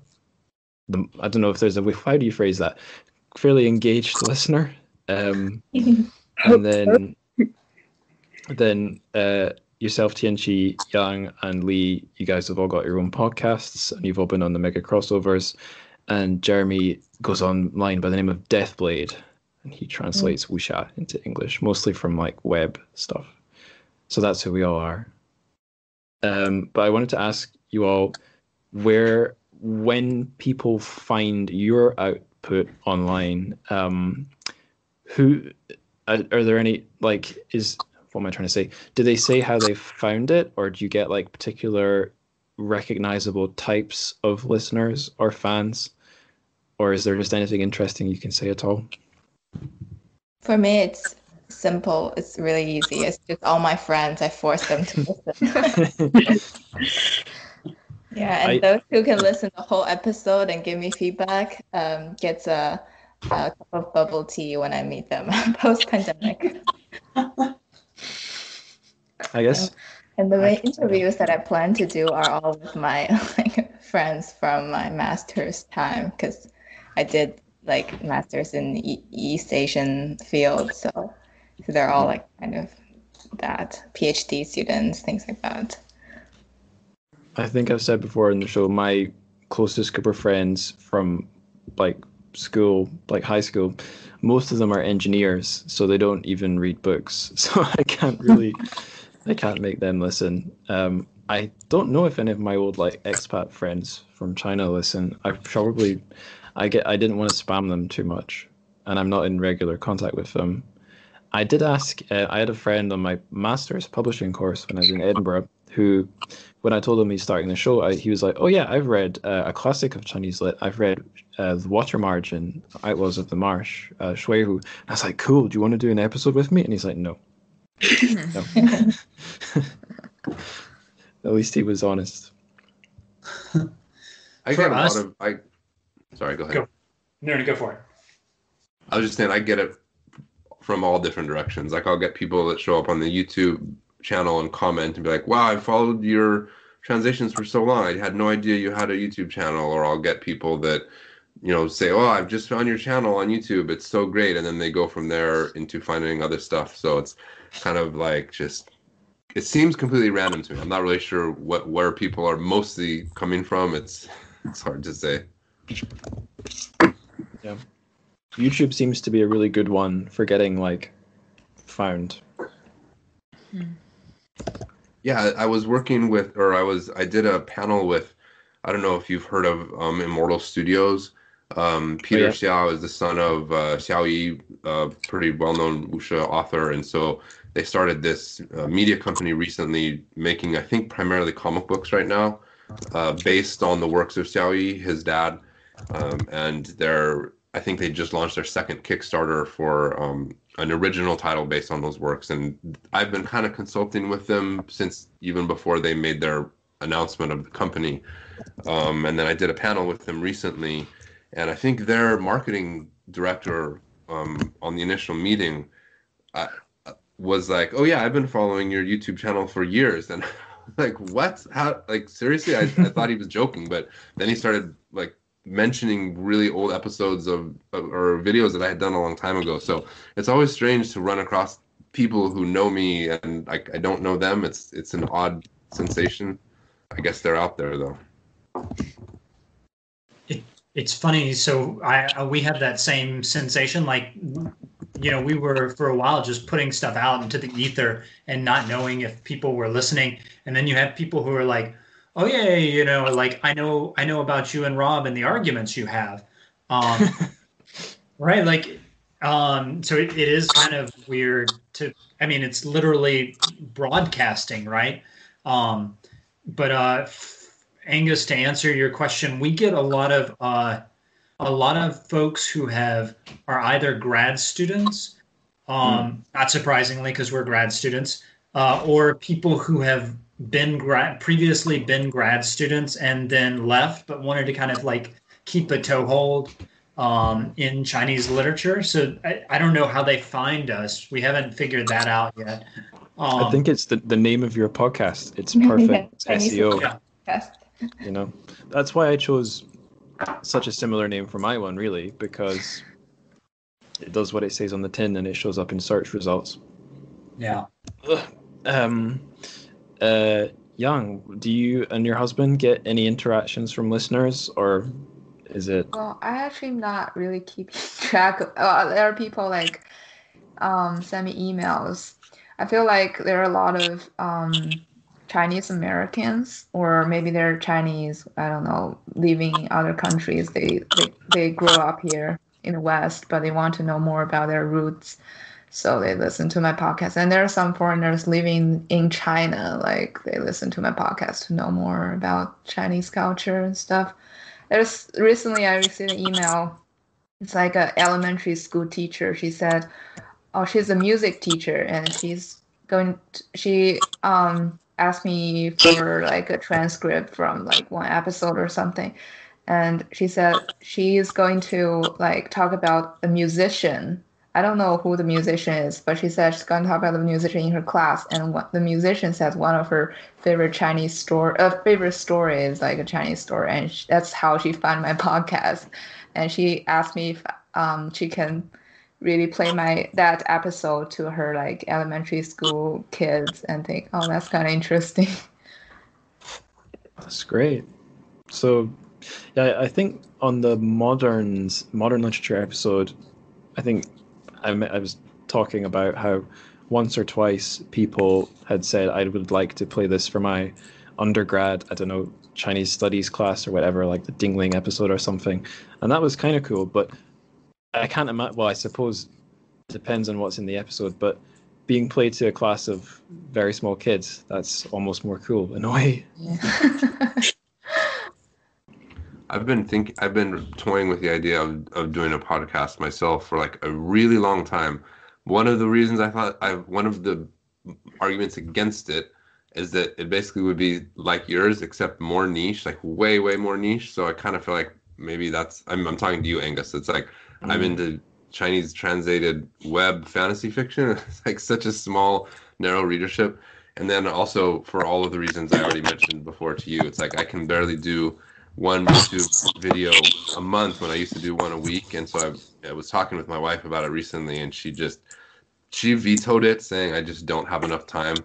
But the idea of being able to have conversations with people as opposed to just talking to a camera is like very intriguing. And so I don't know, one of these days I might do it and join you cool podcaster people, because I've been wanting to do it for such a long time. Maybe when my daughter is not screaming in my ear as much. I think a lot of quite successful podcasts, like the not that I think Joe Rogan is the best podcast in the world, but it's certainly a successful one. As far as I'm aware, he gets sort of double use out of all his interviews. He puts them on as audio on the feed and video on YouTube. If you've got a YouTube already, that seems like a no-brainer. Yeah, that's a good point. It's the hard part is finding quiet time. I'm bribing my wife heavily to be able to keep her quiet out there for this length of time. And those are rare opportunities, and I don't want to call in those favors more than once every month or two. So one day. Something I probably wouldn't admit if I hadn't had a beer was that one reason I get guests on the show is as counterintuitive as that sounds, it saves me a lot of effort because I don't have to be the sole authority on whatever story we're talking about. Like those early ones, I was doing quite a lot of, although they were sort of slapdash in the way I was delivering them, I was doing quite a lot of reading because I needed to know I was, not doing a crap job representing and interpreting the book. But when I have a guest on, they're the expert, and I'm just the guy asking the questions. So in a way, it was easier than just talking to the mic. Like when I do the solo ones I do now for Patreon, that's just me talking to the mic. And my way of doing that is I don't try to be an expert. I just make them more like, I don't know, word vomit, just first impressions of whatever I've just read. And then that takes off the stress of trying to make it perfect. Yeah. The funny thing is I came up with this great idea a few months ago, which was I was thinking, I have this video series called Chinese Fantasy Novel FAQ, and at this point it has something like over 50 videos. And I was thinking, man, how many people are there out there that are actually going to sit down and listen to that entire thing? I was like, probably not many. So I have an idea. Why don't I just get somebody to transcribe the videos, and then I'll put it into like a book form? And I ended up doing that. So I have this book called Understanding Chinese Fantasy Genres. But here's the thing. Long story short, I do not recommend doing that because it was so bad that I might as well have just written the book from scratch, because the translated the transcribed versions of me talking are just horrific. It's the worst possible English you could ever imagine, just with the interjections and the going off on tangents and different things like that. So in the end, the book I think is really cool. It's nice, really short intro to the kind of stuff I translate, but definitely the idea of transcribing, YouTube video for use as book material, not good. I don't know about podcasts on the podcast side, but at least for me, I'm just too much of a random talker to have that work. Yeah, I have a little bit of experience of transcribing myself and other stuff. And even, I remember once in undergrad on a creative writing module, I tried writing a script and I thought, right, I'll write the dialogue exactly how people speak. And then after about 5 minutes, you realize, no, because the way people speak is awful. It's not entertaining. It's random. It's fragmented. And it's unlistenable or unwatchable. But it's like before you actually try it, it seems like a great idea. Yeah, I think I'm running out of my conversation starters here. Next one was, what is everyone reading? Or here's a better one actually. When you guys read books, what proportion of them are Chinese or translated from Chinese, and what proportion is everything else? Recently, I've adopted this habit of like watching, because I feel like I'm a bit too far from my home culture now that I've lived in US for like many years. I watch a lot of Chinese TV show, and then I go and see what's the original like fiction that the story is based on. So that's my new hobby. And that was what I did when I was in China for exactly the same reason. I was there for so long. I felt like I was starting to lose connection with the culture and language. So I was obsessively watching American drama shows. And now I don't do that. And to answer your question, Angus, up until a few months ago, I stayed away from Chinese literature as much as possible. The reason being, I would normally be translating like about 45 or 50,000 characters per week. And it's like I'm literally going from the morning till the evening, translating constantly. The last thing I want to do is then sit down and read a book in Chinese. It was just, my brain was too scrambled for that. Recently, I'm taking a break from translating to do some original work. And so now I'm kind of contemplating going back into doing some reading. And I mentioned a while back about reading Jin Yong. I'm very tempted to do it, but I don't want to do it until I'm 100% sure that I can sit down and actually do it. So I haven't pulled the trigger yet. And then on top of that, in preparation for this original novel series that I'm self-publishing, I did a lot of research into the genre material that I was working with. And so for me personally, the past several months, any little bit of spare time I've been putting into reading those novels or audiobooks while I'm driving my son to school, which is a 20-minute drive. So I'm listening, like right now, or I was listening to the book Altered Carbon, a cyberpunk novel, because my series that I'm publishing is kind of cyberpunk. So I listened to Altered Carbon in 20-minute chunks, 3 or 4 days a week. It took me like 3 months, I think, to finish that one novel. And by the time I got to the end, I was like, I'm finally done. And then I kind of didn't want to listen to another audiobook in 20-minute chunks over 3 months. Yeah, audiobooks are great, but yeah, like the stopping and starting, and also when you're listening, staying focused. It's not as passive as one might wish it would be. I listened to whilst running around the track of the campus of the school I worked and lived at Shanghai High School. I listened to the first two of the Gormenghast books, and it was like, that was the last time I listened to audiobooks, but it was the same thing. It took so long, it blurs together, and it was in just like 30, 40, 1 hour snapshots, and even an audio book takes a long time to get through. So I can understand that. Tianqi, if the Chinese stuff that you're reading is dictated by what exists as a TV show, does that mean it tends to be one particular kind of book or a few different particular kinds? Not quite, because it used to be like, I guess I didn't watch that much TV anyways, But when I was in like high school, so like 10 years ago ish, there were a lot of either like World War II kind of TV shows or like 甄嬛传 type, which is all the women fighting for the emperor, pre-modern Chinese drama. Or there is kind of a 警匪 or like Chinese police, like crime drama. Kind of there are like these categories, and but nowadays I think it's just very random. Like whatever my friend recommends me, like my friend back in China, and I would like take a look.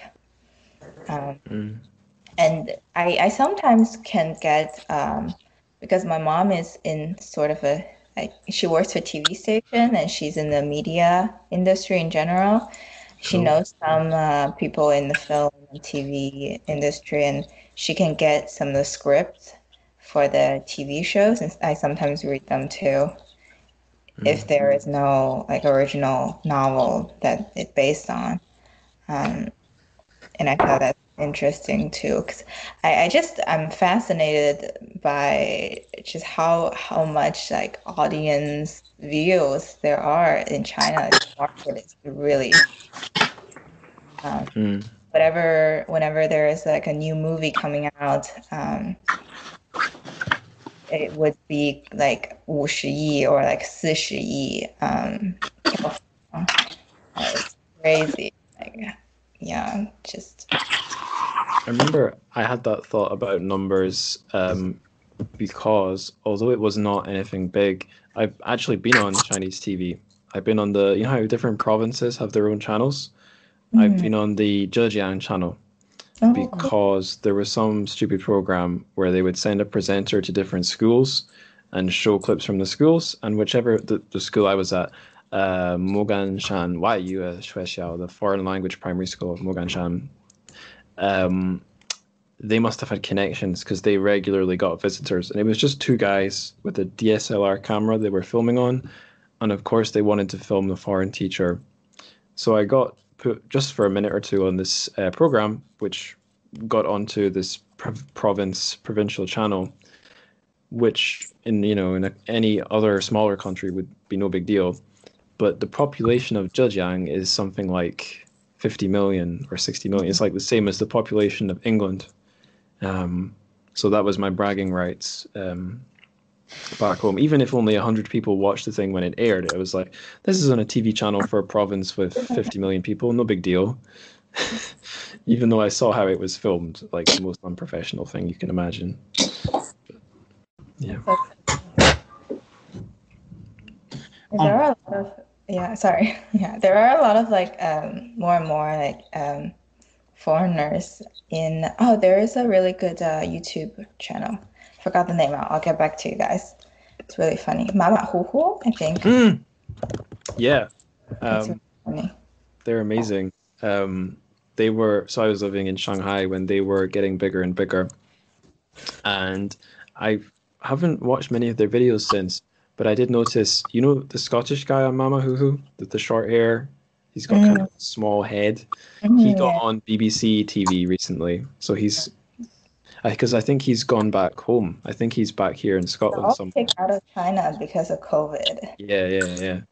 But he's kept his career going, and he's on proper TV over here now. This is maybe really random, but there's that one guy in Mama Hu Hu with the white hair on his beard. Do you know the guy I'm talking about? Yeah. I couldn't tell if he was dyeing it like that or if he developed really distinctive gray hair on just half of his beard. Yeah. I'm not sure. They're really good comedians. Yeah. I don't know if I can give a good example of any of their videos for the listeners. They did. We mentioned. I brought up the film Her recently. No, sorry. I brought up the film Her earlier in this chat, and they made a sort of parody of Her set in Shanghai. I never watched it though, but they'd like recreate. They had the main character in the same red shirt, but I think I never watched it. I think the difference was he fell in love with a CCTV camera. Yeah, there it is. Put it in that. Sorry, I interrupted Lee. I think you were trying to say something. Just to answer your question, Angus, I'd say probably 10 to 20% of the stuff that I read is related to China. And I actually like, so this is one of the things, we're talking about the reading of audiobooks. I actually now, if I'm able to get it in or make it into an audiobook, Gesundheit, I will normally try and do that, but it's actually much easier for me to concentrate. Weirdly, I hear people talking about how difficult it is to concentrate and like reading snippets for 30 or 40 minutes. But that's actually like way easier for me. I don't know why, but it has helped. It actually allowed me to hit a book a day last year. Oh, wow. That I was reading. So like, I mean, I read it at I crank up the speed, and so I'm reading it like 3.5 times in Audible. But yeah, so like that's kind of more of my reading habits now, which is completely different from how it was a couple of years ago. I was hitting 40 or 50 books a year. It's 3.5. Is that not very fast? It's pretty fast, but it actually, I find for whatever reason that if I were to listen to even a podcast at the normal speed, it is actually harder for me to understand than listening at like 2 or 3. I don't know why, but like it's just way easier for me. Because Rob does most of the editing on our podcast, and I try and listen just to make sure he got everything on the podcast. I cringe every time it's like at 1.0 speed. It's just like horrific to hear my own voice. But when I'm doing it at like 3, it's great, and I feel like I comprehend it actually better. Well, when I'm editing, it makes me realize how inefficient we are.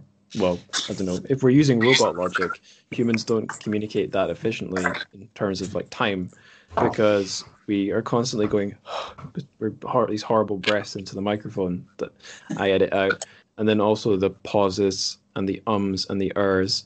And when I've got an episode that's run like for 3 hours and a half, I go quite hard trying to cut all those things out. And it's crazy. You can bring down a 3.5 hour conversation to like 2 hours 50 by cutting out all the inefficiencies. So yeah. I see what you mean. I've noticed that on YouTube where there's channels that I follow, and I follow them from when they're small and not really well known until they get more popular. They almost always end up talking faster and faster as they get more traction. And I even had one channel I followed where, and I noticed myself doing the same thing as well. I go back to my old videos and it's like, I'm talking like, hello, welcome to another episode. And nowadays I'm just like, bam, bam, bam, bam, bam. And so I made a comment about, along those lines to a channel that I follow. And the guy got kind of irritated with me. And he was like, well, I have people who follow my channel that don't. Oh. We all still on? Yeah, I think we glitched for a second. So the guy got kind of irritated that I suggested that he talk a little faster, because he was talking so slow. I would switch to like double speed or something like that, and he got really upset that I made that comment. But then I noticed in the following months he actually started talking a lot faster. So I think that's my advice. Yeah. Well, he got mad, but he took it on board. Best of both worlds. Yeah, I think it's the same. Like my old ones, I was kind of modeling myself on one or two I listened to, where the person was clearly just doing it for fun and sounded chilled out. I thought, yeah, I'll do that. I won't pressure myself to go quickly. But now, if I'm like trying to sort of duel is a very aggressive sounding word, but if I'm trying to go blow for blow with some very smart person, I'm trying to articulate quite complicated stuff. And if I'm managing to do it well, yeah, the words come out very quickly, and it sounds very smooth. But then the danger of that is sometimes I slip up and I completely lose my train of thought, and I have to delete about a minute of For me, it's like a practical thing. If I record a 20-minute YouTube video and I talk really slow, I mean, I have to edit it and I have to listen to that entire 20 minutes of video. So if I can cut that down to 15 minutes, then that's 5 minutes of my own time that I save at minimum on the editing side. So it makes sense to kind of speed it up a little bit. Fair enough. Yeah. Young, your episodes are, at least when I've downloaded and listened to them, they're quite short. When you first record them, are they much longer and edited down, or is the final product quite similar to the recording?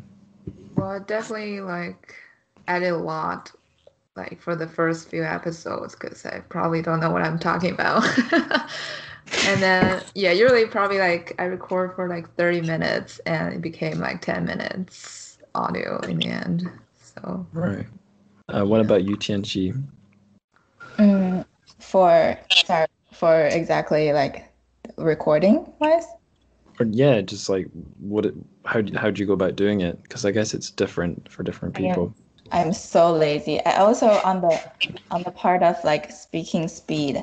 I grew up, I didn't realize that I talk really slow until like someday in like sophomore year in college. And my friend pointed out that I talk really slow. And I had no idea all my life.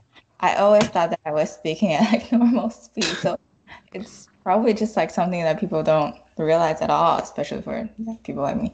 I haven't uploaded much episodes, but I just do it in one take, and I just don't edit it at all almost. If I do it wrong in the middle, I just do it like again.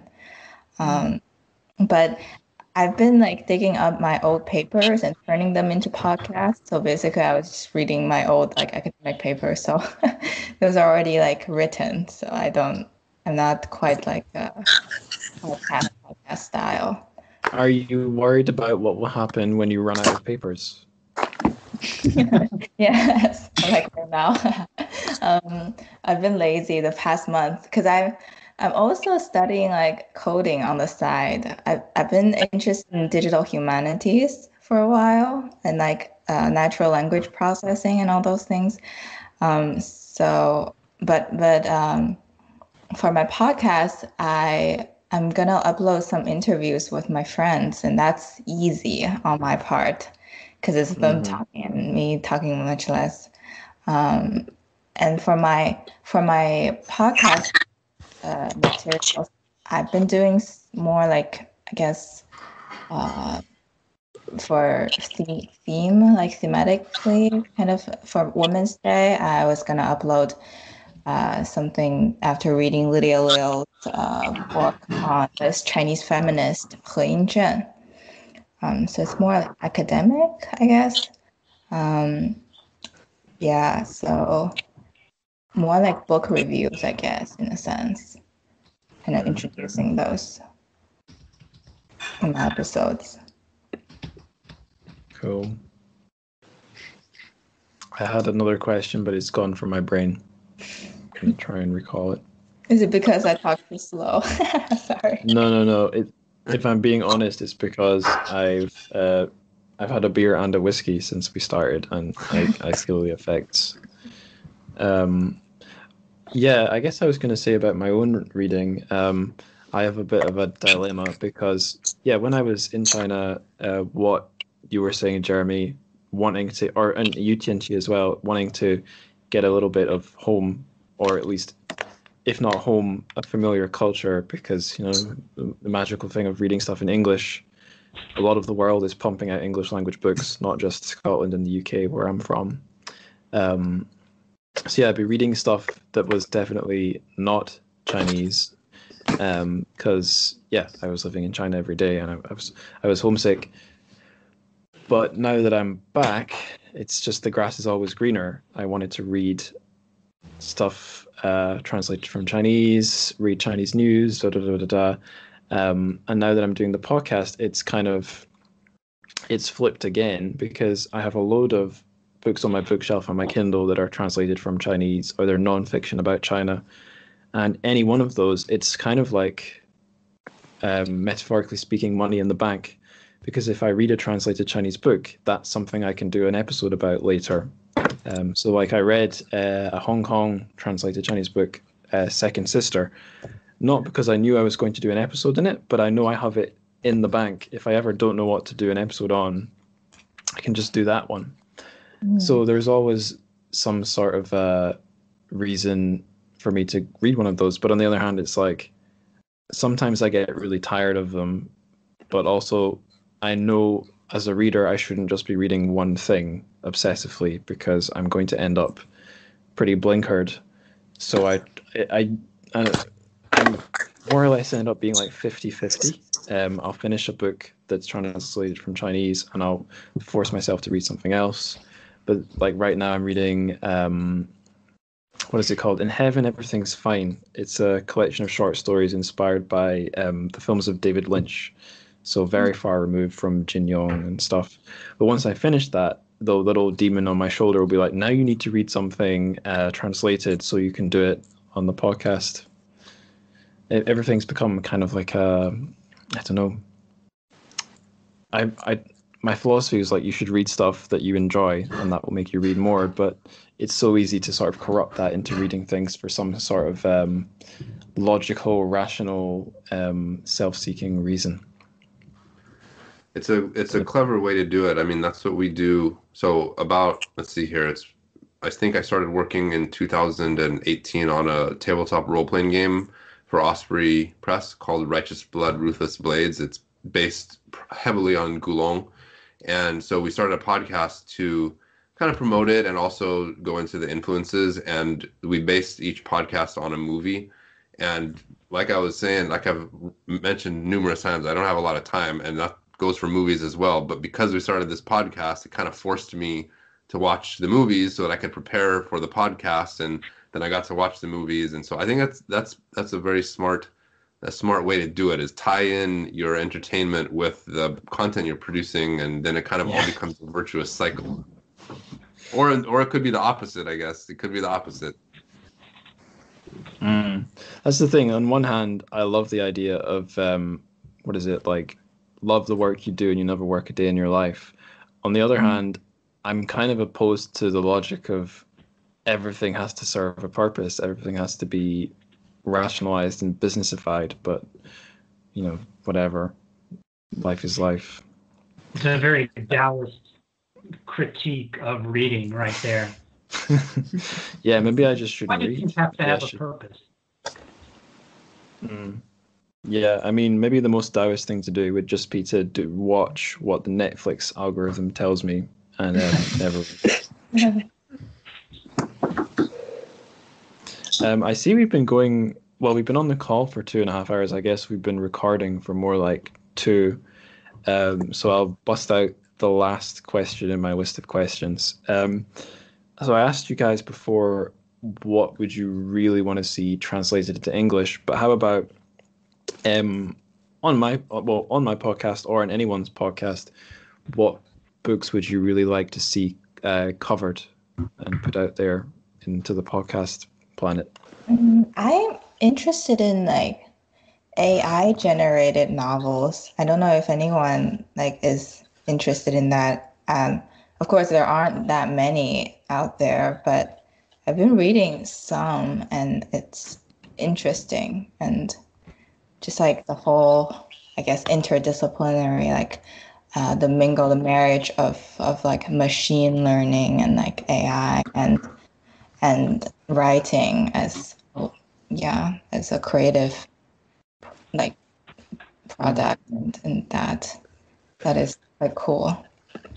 I don't think I got into it very much on the episode, but on the Book of Shanghai episode with Karen Wang that, as Scarlett mentioned earlier, there was actually one short story in that book that has some AI generated fiction, but I don't know if we brought it up. It was the Chen Qiufan story, State of Trance, which you can read in, I don't know where you'd find it in the original Chinese, but it's in Book of Shanghai in English. And it's a very strange story where like reality is, or human like minds collectively are all breaking down, or their ability to like their senses are like blending into a big mush, And the main character, he's suffering from that. He's managed to hold on for as long as he could with Adderall or something. And his mission is he has to take a book that he's borrowed from the main Shanghai library back to the library. And on the way, he runs into a statue of some kind, and the statue starts to speak. And the text in the story that it speaks is, I think it's explained in a note at the end of the story where it came from. So some guy that Chen Qiufan worked for or is friends with developed an algorithm, an AI learning algorithm, which could write Chen Qiufan style stories, or was supposed to anyway. It didn't seem, based on what was coming out of the statue's mouth in the story, it wasn't really very coherent. I'm guessing it came out in incoherent Chinese and the translator made it incoherent English. But that is the only translated Chinese AI prose I've read. But Chen Qiufan being a very like what is it? The word that's used to describe his writing is sci-fi realism. So it's basically sci-fi drawing on the fact that his life in modern China is already becoming science fictional. He's using this existing technology, AI fiction, and putting it in his story. But I remember I'd heard about that years before. Someone made a AI generated Harry Potter novel. Yeah. Is that a whole novel? I think so. Yeah, my girlfriend mentioned it recently. The fan fiction. Have you read any whole novels of it, or I'm gonna put this onto our chat. It's a experiments kind of you can play with Google. Whoa. Wow. Thanks for putting that in the chat, because I'll be able to put this in the show notes. Yeah, looks amazing. Since the Google people. So this is people using Google. It's not, or is it Google doing this itself? I think it's probably their like natural language processing team. Right. Product that people can just play with. Cool. I don't know if it's commercialized into something yet, but they have like a few. There's like art and technology too, like AR experiments, things like that. I have two suggestions in response to your question, Ingus, and one would be more personal, the other not really personal. Starting with the second one, this isn't something that necessarily interests me very much, but it is wildly popular right now that you might want to look into, and that is so I know you had me and Edwler on from the kind of weblit translation scene, but there's another side of it that is really, really popular, and that's the BL, Danmei, Yaoi, like basically homosexual, Xianxian Wuxia. That is like crazy, crazy popular right now. Whether it's Right. Untamed, Grandmaster of Demonic Cultivation, and there's a new show that's really hot called Word of Honor. So again, not really my thing, but it's so popular right now. You might consider taking a look at it or getting some guests that are knowledgeable about that. I'm not one of them. Yeah. And then the second one is, so in my grandfather's study from the time I was young, I mean, I'm talking, I would assume he probably had this book before I was even born. He had this book that always fascinated me, and that is now, he's since passed away, and that book's now on my dad's bookshelf, and I just happened to come across it actually around when we recorded our podcast, because I was staying with them for a while. And this book is called 700 Chinese Proverbs, and again, it always fascinated me, and it was one of those little influences back when I was a kid that kind of laid the foundation for my interest in China and stuff. And it's billed as a translation. I am very curious if it's actually a translation. I don't know if it's really a translation or if it's a fake translation or what. And I've tried to do research into it to find out the author. Apparently, it was published in 1947, and so it's been around for a while. And I am really curious, who is this guy that supposedly translated it? Maybe he did, maybe he didn't. Is there an original text for it? I don't know.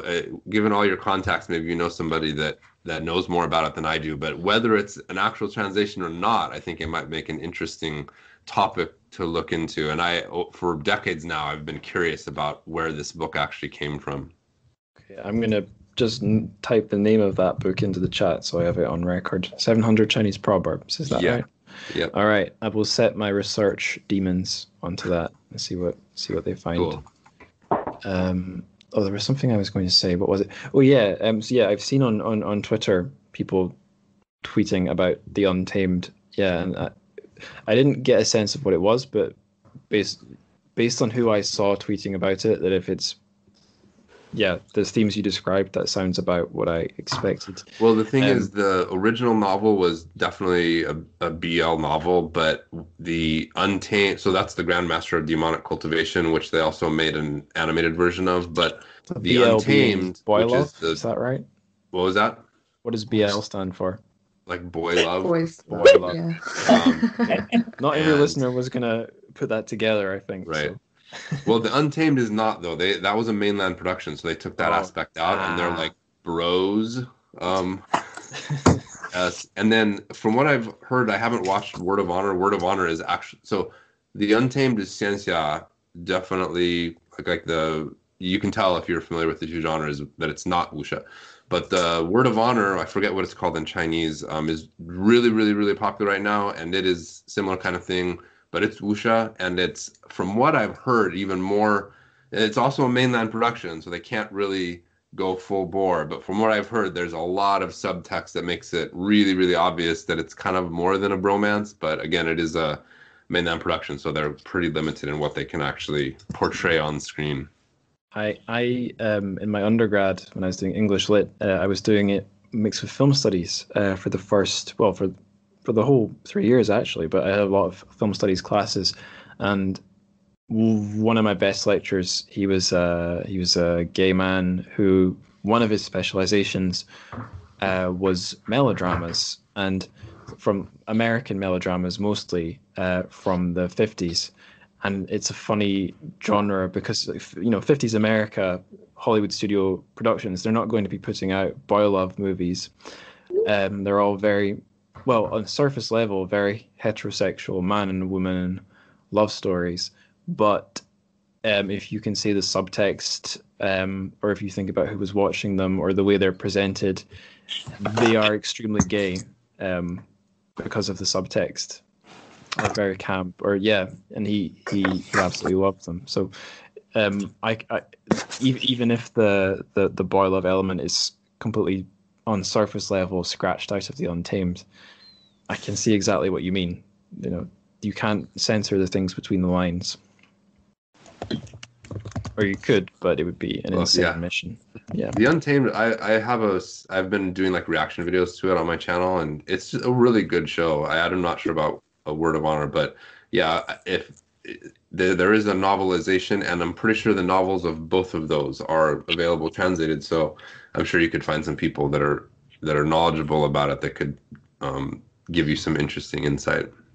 I am actually going to be doing on the future on the show a couple of LGBT, or no, actually three different LGBT novels. And two of them are because I'm going to be doing a Taiwan season, so that opens some doors that aren't open in literature coming from mainland China, I guess. One of them is going to be Notes of a Crocodile by Chiu Miaojin, and the other one is The Membranes by TrChFic, which is a sci-fi one as well. So I'm really keen on that. But there is one from the mainland, I think I'm going to be doing probably. It's Beijing Comrades. So one's like I guess two of them are more generally queer. Beijing Comrades, it's about gay men, but none of them are web fiction. So that's something I could definitely investigate that I don't know anything about. Yeah, I guess web fiction in general is something, although I've done so much of it on the show, I feel like I still don't know very much, because I've never read it in its original form on the web.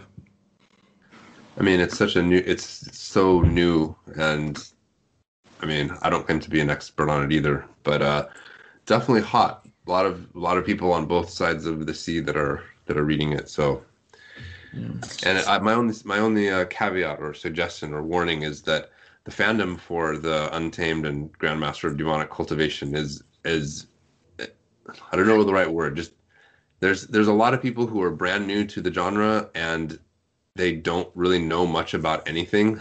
Like they don't know about Chinese culture, they don't know about Chinese language, they don't even know much about the genre, but they're huge fans of those works. And that leads to it leads to clashes. It's easy to have clashes with people who have strong views but aren't particularly well informed, I guess you could say. But yeah. I've never met anyone like that ever, so I don't know what you're talking about. I don't think web novels are new. Like they probably were pretty popular like at least 15 years ago. Yeah, I think it's getting more popular talking... because a lot of people are reading those novels. People read like almost like 15 years ago. Nowadays became like TV shows. And those TV shows got popular, and now like the writers or the screenwriters, they got a lot of money and stuff. It became like a really huge market now, and there are more people like writing those web novels. Yeah, like although I guess Jeremy, you're talking about genre fiction web or wuxia web novels, the stuff, and what you just said, Yang, the fact that it's the stuff, or at least on the Chinese internet, goes back pretty far. That book I did, Leave Me Alone, the Murong Shui Cun one, that came out, I don't know, not so long ago in English, but that's from a Chinese internet chapter by chapter web novel that really is quite old now. And this thing, I think, just to clarify, I started learning Chinese almost 15 years ago. So when I say new, I'm kind of meaning like the last 10 or 15. Right, everything's relative. The thing I would like to know more about, but don't, it kind of, I'll preface this by saying, like, the way things on the internet or digital stuff is talked about, it's an interesting thing. Even when I was talking to people in Chinese friends inside China about like basic digital stuff that we were all familiar with, like, well, apps and PowerPoints. So to me, speaking in English, I say, well, I downloaded this app, but my Chinese colleague would say, oh yeah, you need to get the APP, even though APP is 3 syllables, app is 1. It was more natural for them to say APP. Same with PowerPoints. Probably PPT is easier to say, but Chinese colleagues would say PPT. We'd say PowerPoint. And I learned a new acronym when I was learning about web fiction in China, because people would talk about BBS, bulletin board system, whereas in English we'd say forum. And the two things are basically naming the same thing, but I've got the sense that BBSs in the Chinese internet are used quite differently, perhaps, from forums on the English language internet. So I don't know if there's any specific question I can ask, but like Scarlett and Yang, you guys were mentioning reading stuff when you were in middle school online, like Murong and other stuff. Were you reading those web novels on BBS websites, or?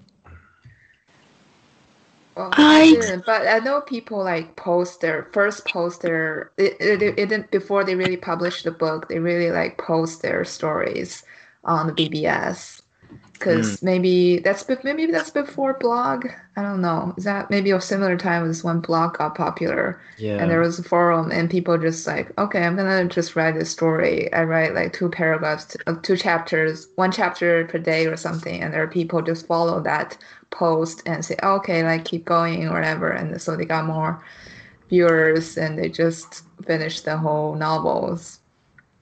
Yeah, I think at that time Tianya was pretty popular. People were following from there.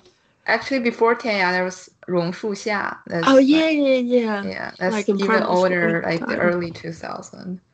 Yeah, I think the Leave Me Alone was, we hired books from the bookstore at that time. It was so popular. Right. Rent books. Yeah. So that was a physical book, not just a digital one. Yeah. Cool. Right. I kind of, my feeling was, and it's just based on intuition and the small glimpses I've seen, that maybe like a forum or BBS style web page has had a longer lifespan on the Chinese internet than it has on the English language internet. Fairly recently on the show, I did these H.P. Lovecraft style stories, The Flock of Ba Hui, Ba Hui de Niao Chun or something. And that's from this whole web forum, which is all about H.P. Lovecraft and related stuff. But the web design is sort of like a 2007 style forum, but it's very alive and active with all these Chinese users. Whereas like in the English language internet, if you stumble across a web forum that looks that old, you found a dead website that no one's posting on anymore. So it's this thing I find interesting where these, like we were saying about Westlife, sometimes things continue their lifespans further in different places. Just before this moment passes, I know this is gonna really show my age, but I just got to point out that I was using dial-up internet services way many years ago, and we actually did indeed call things BBSs. I used to dial into BBSs, so that was before probably the internet as we know it. Probably not any connection to the China thing, but I think it's just interesting how language kind of changes. So that would have been in the late 80s, early 90s or so, I think. Obviously, a lot has changed since then. Well, it would make sense if the acronym survived in China, because then the word forum won't have any meaning, whereas an acronym, at least it's 3 letters and you know the alphabet. Well, I'm glad you were on the call to answer that one. I mean, again, I don't know the China connection, but I'm just saying, back in my day, we did call them BBSs. But I remember another thing. I forget which book or story it was, but I don't remember who, but some author was posting their story on a university's BBS. So the idea that one of the top universities in China would have its own forum, which was a gathering ground for like people posting their fiction, is such a cool thing. But I can't imagine, like, I don't know, Manchester University in the UK having anything like that. It seems very unique, or at least something I had never heard of before. But yeah, I see we've been going, or at least the call's been going for nearly 3 hours, so I should probably start winding things up. I think I had one last question. No, that last one was my last question. So yeah, is there anything anyone's itching to say that they've not said yet? No. All right. Well, I guess I'll probably draw the party to a close, but thank you all for coming along. Thank you. Thank you. Yeah. All right. I'm going to stop recording. And that is the end of the party. So thanks to all my party guests for coming along. It's a fun chat, of course. So just the plugs now, the outro. So the first thing I want to plug is the TrChFic mailing list. So I am still scheming on getting a mailing list, like a regular sort of blog or update sent out via mailing list. If I get 50 or more signups, I'll do that. We're sitting at 20 right now, so still a ways off. I may still yet can the whole thing, but if you'd like to see regular sort of updates in your email inbox about the podcast or Chinese Lit or just my thoughts, that's the place to find them. I'll put a link to them in the show notes, and there's also a link to the sign up page on this podcast's homepage, which is TrChFic.podbean.com. Speaking of TrChFic, the magical acronym, if you go to patreon.com/TrChFic, TrChFic, that's where you can help support the show and get access to bonus episodes. There's oodles of them now. There's dozens and dozens. I don't think we're at 50 yet. I don't think we've matched the number of conventional episodes, although perhaps we have. We're certainly drawing very close. On there I give first impressions and impressions sort of halfway through books, or upon finishing a book I've not covered on the main show. I'll make a bonus episode, or sometimes I am talking about books I've already covered on the main show, but I'll be giving further thoughts that I either missed or have just occurred to me, or sometimes that I'll take a clip from an episode, like an interview that cut, and it'll go on the Patreon. So there's all sorts of fun things like that on there, and you can support from at least minimum contribution is $1 USD a month, and that gets you access to everything. I do have tiers, but they're basically symbolic.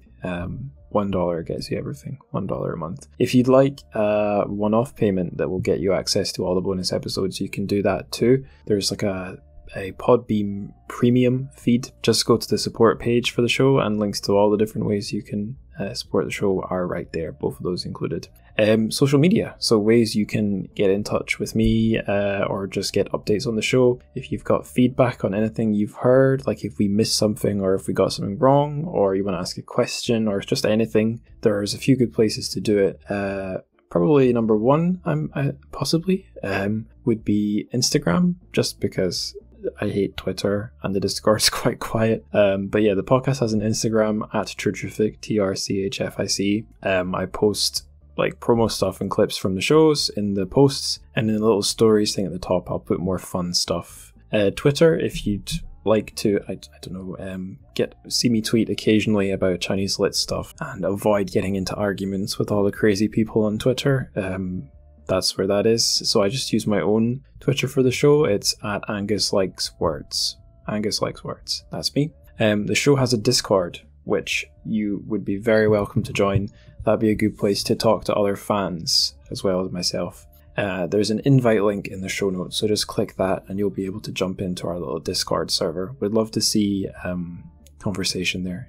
It's pretty quiet in the meantime, but we do occasionally have a bit of a chat there. So yeah, that is all of the that's all the plugs that have links that go directly to places. But I think it's the more abstract promo that is the best. The best thing you can do for the show, I think, is spread the word. So tell your teacher, tell your friend, and tell the friends you made online, because as we've seen in this episode, they can be really awesome sometimes. So yeah, thank you all the listeners and all the former show guests. Thank you all for making the podcast a thing, because it's not really a thing if it's just me talking into the internet. So yeah, I'm very grateful. I mean it from the bottom of my heart. 再见。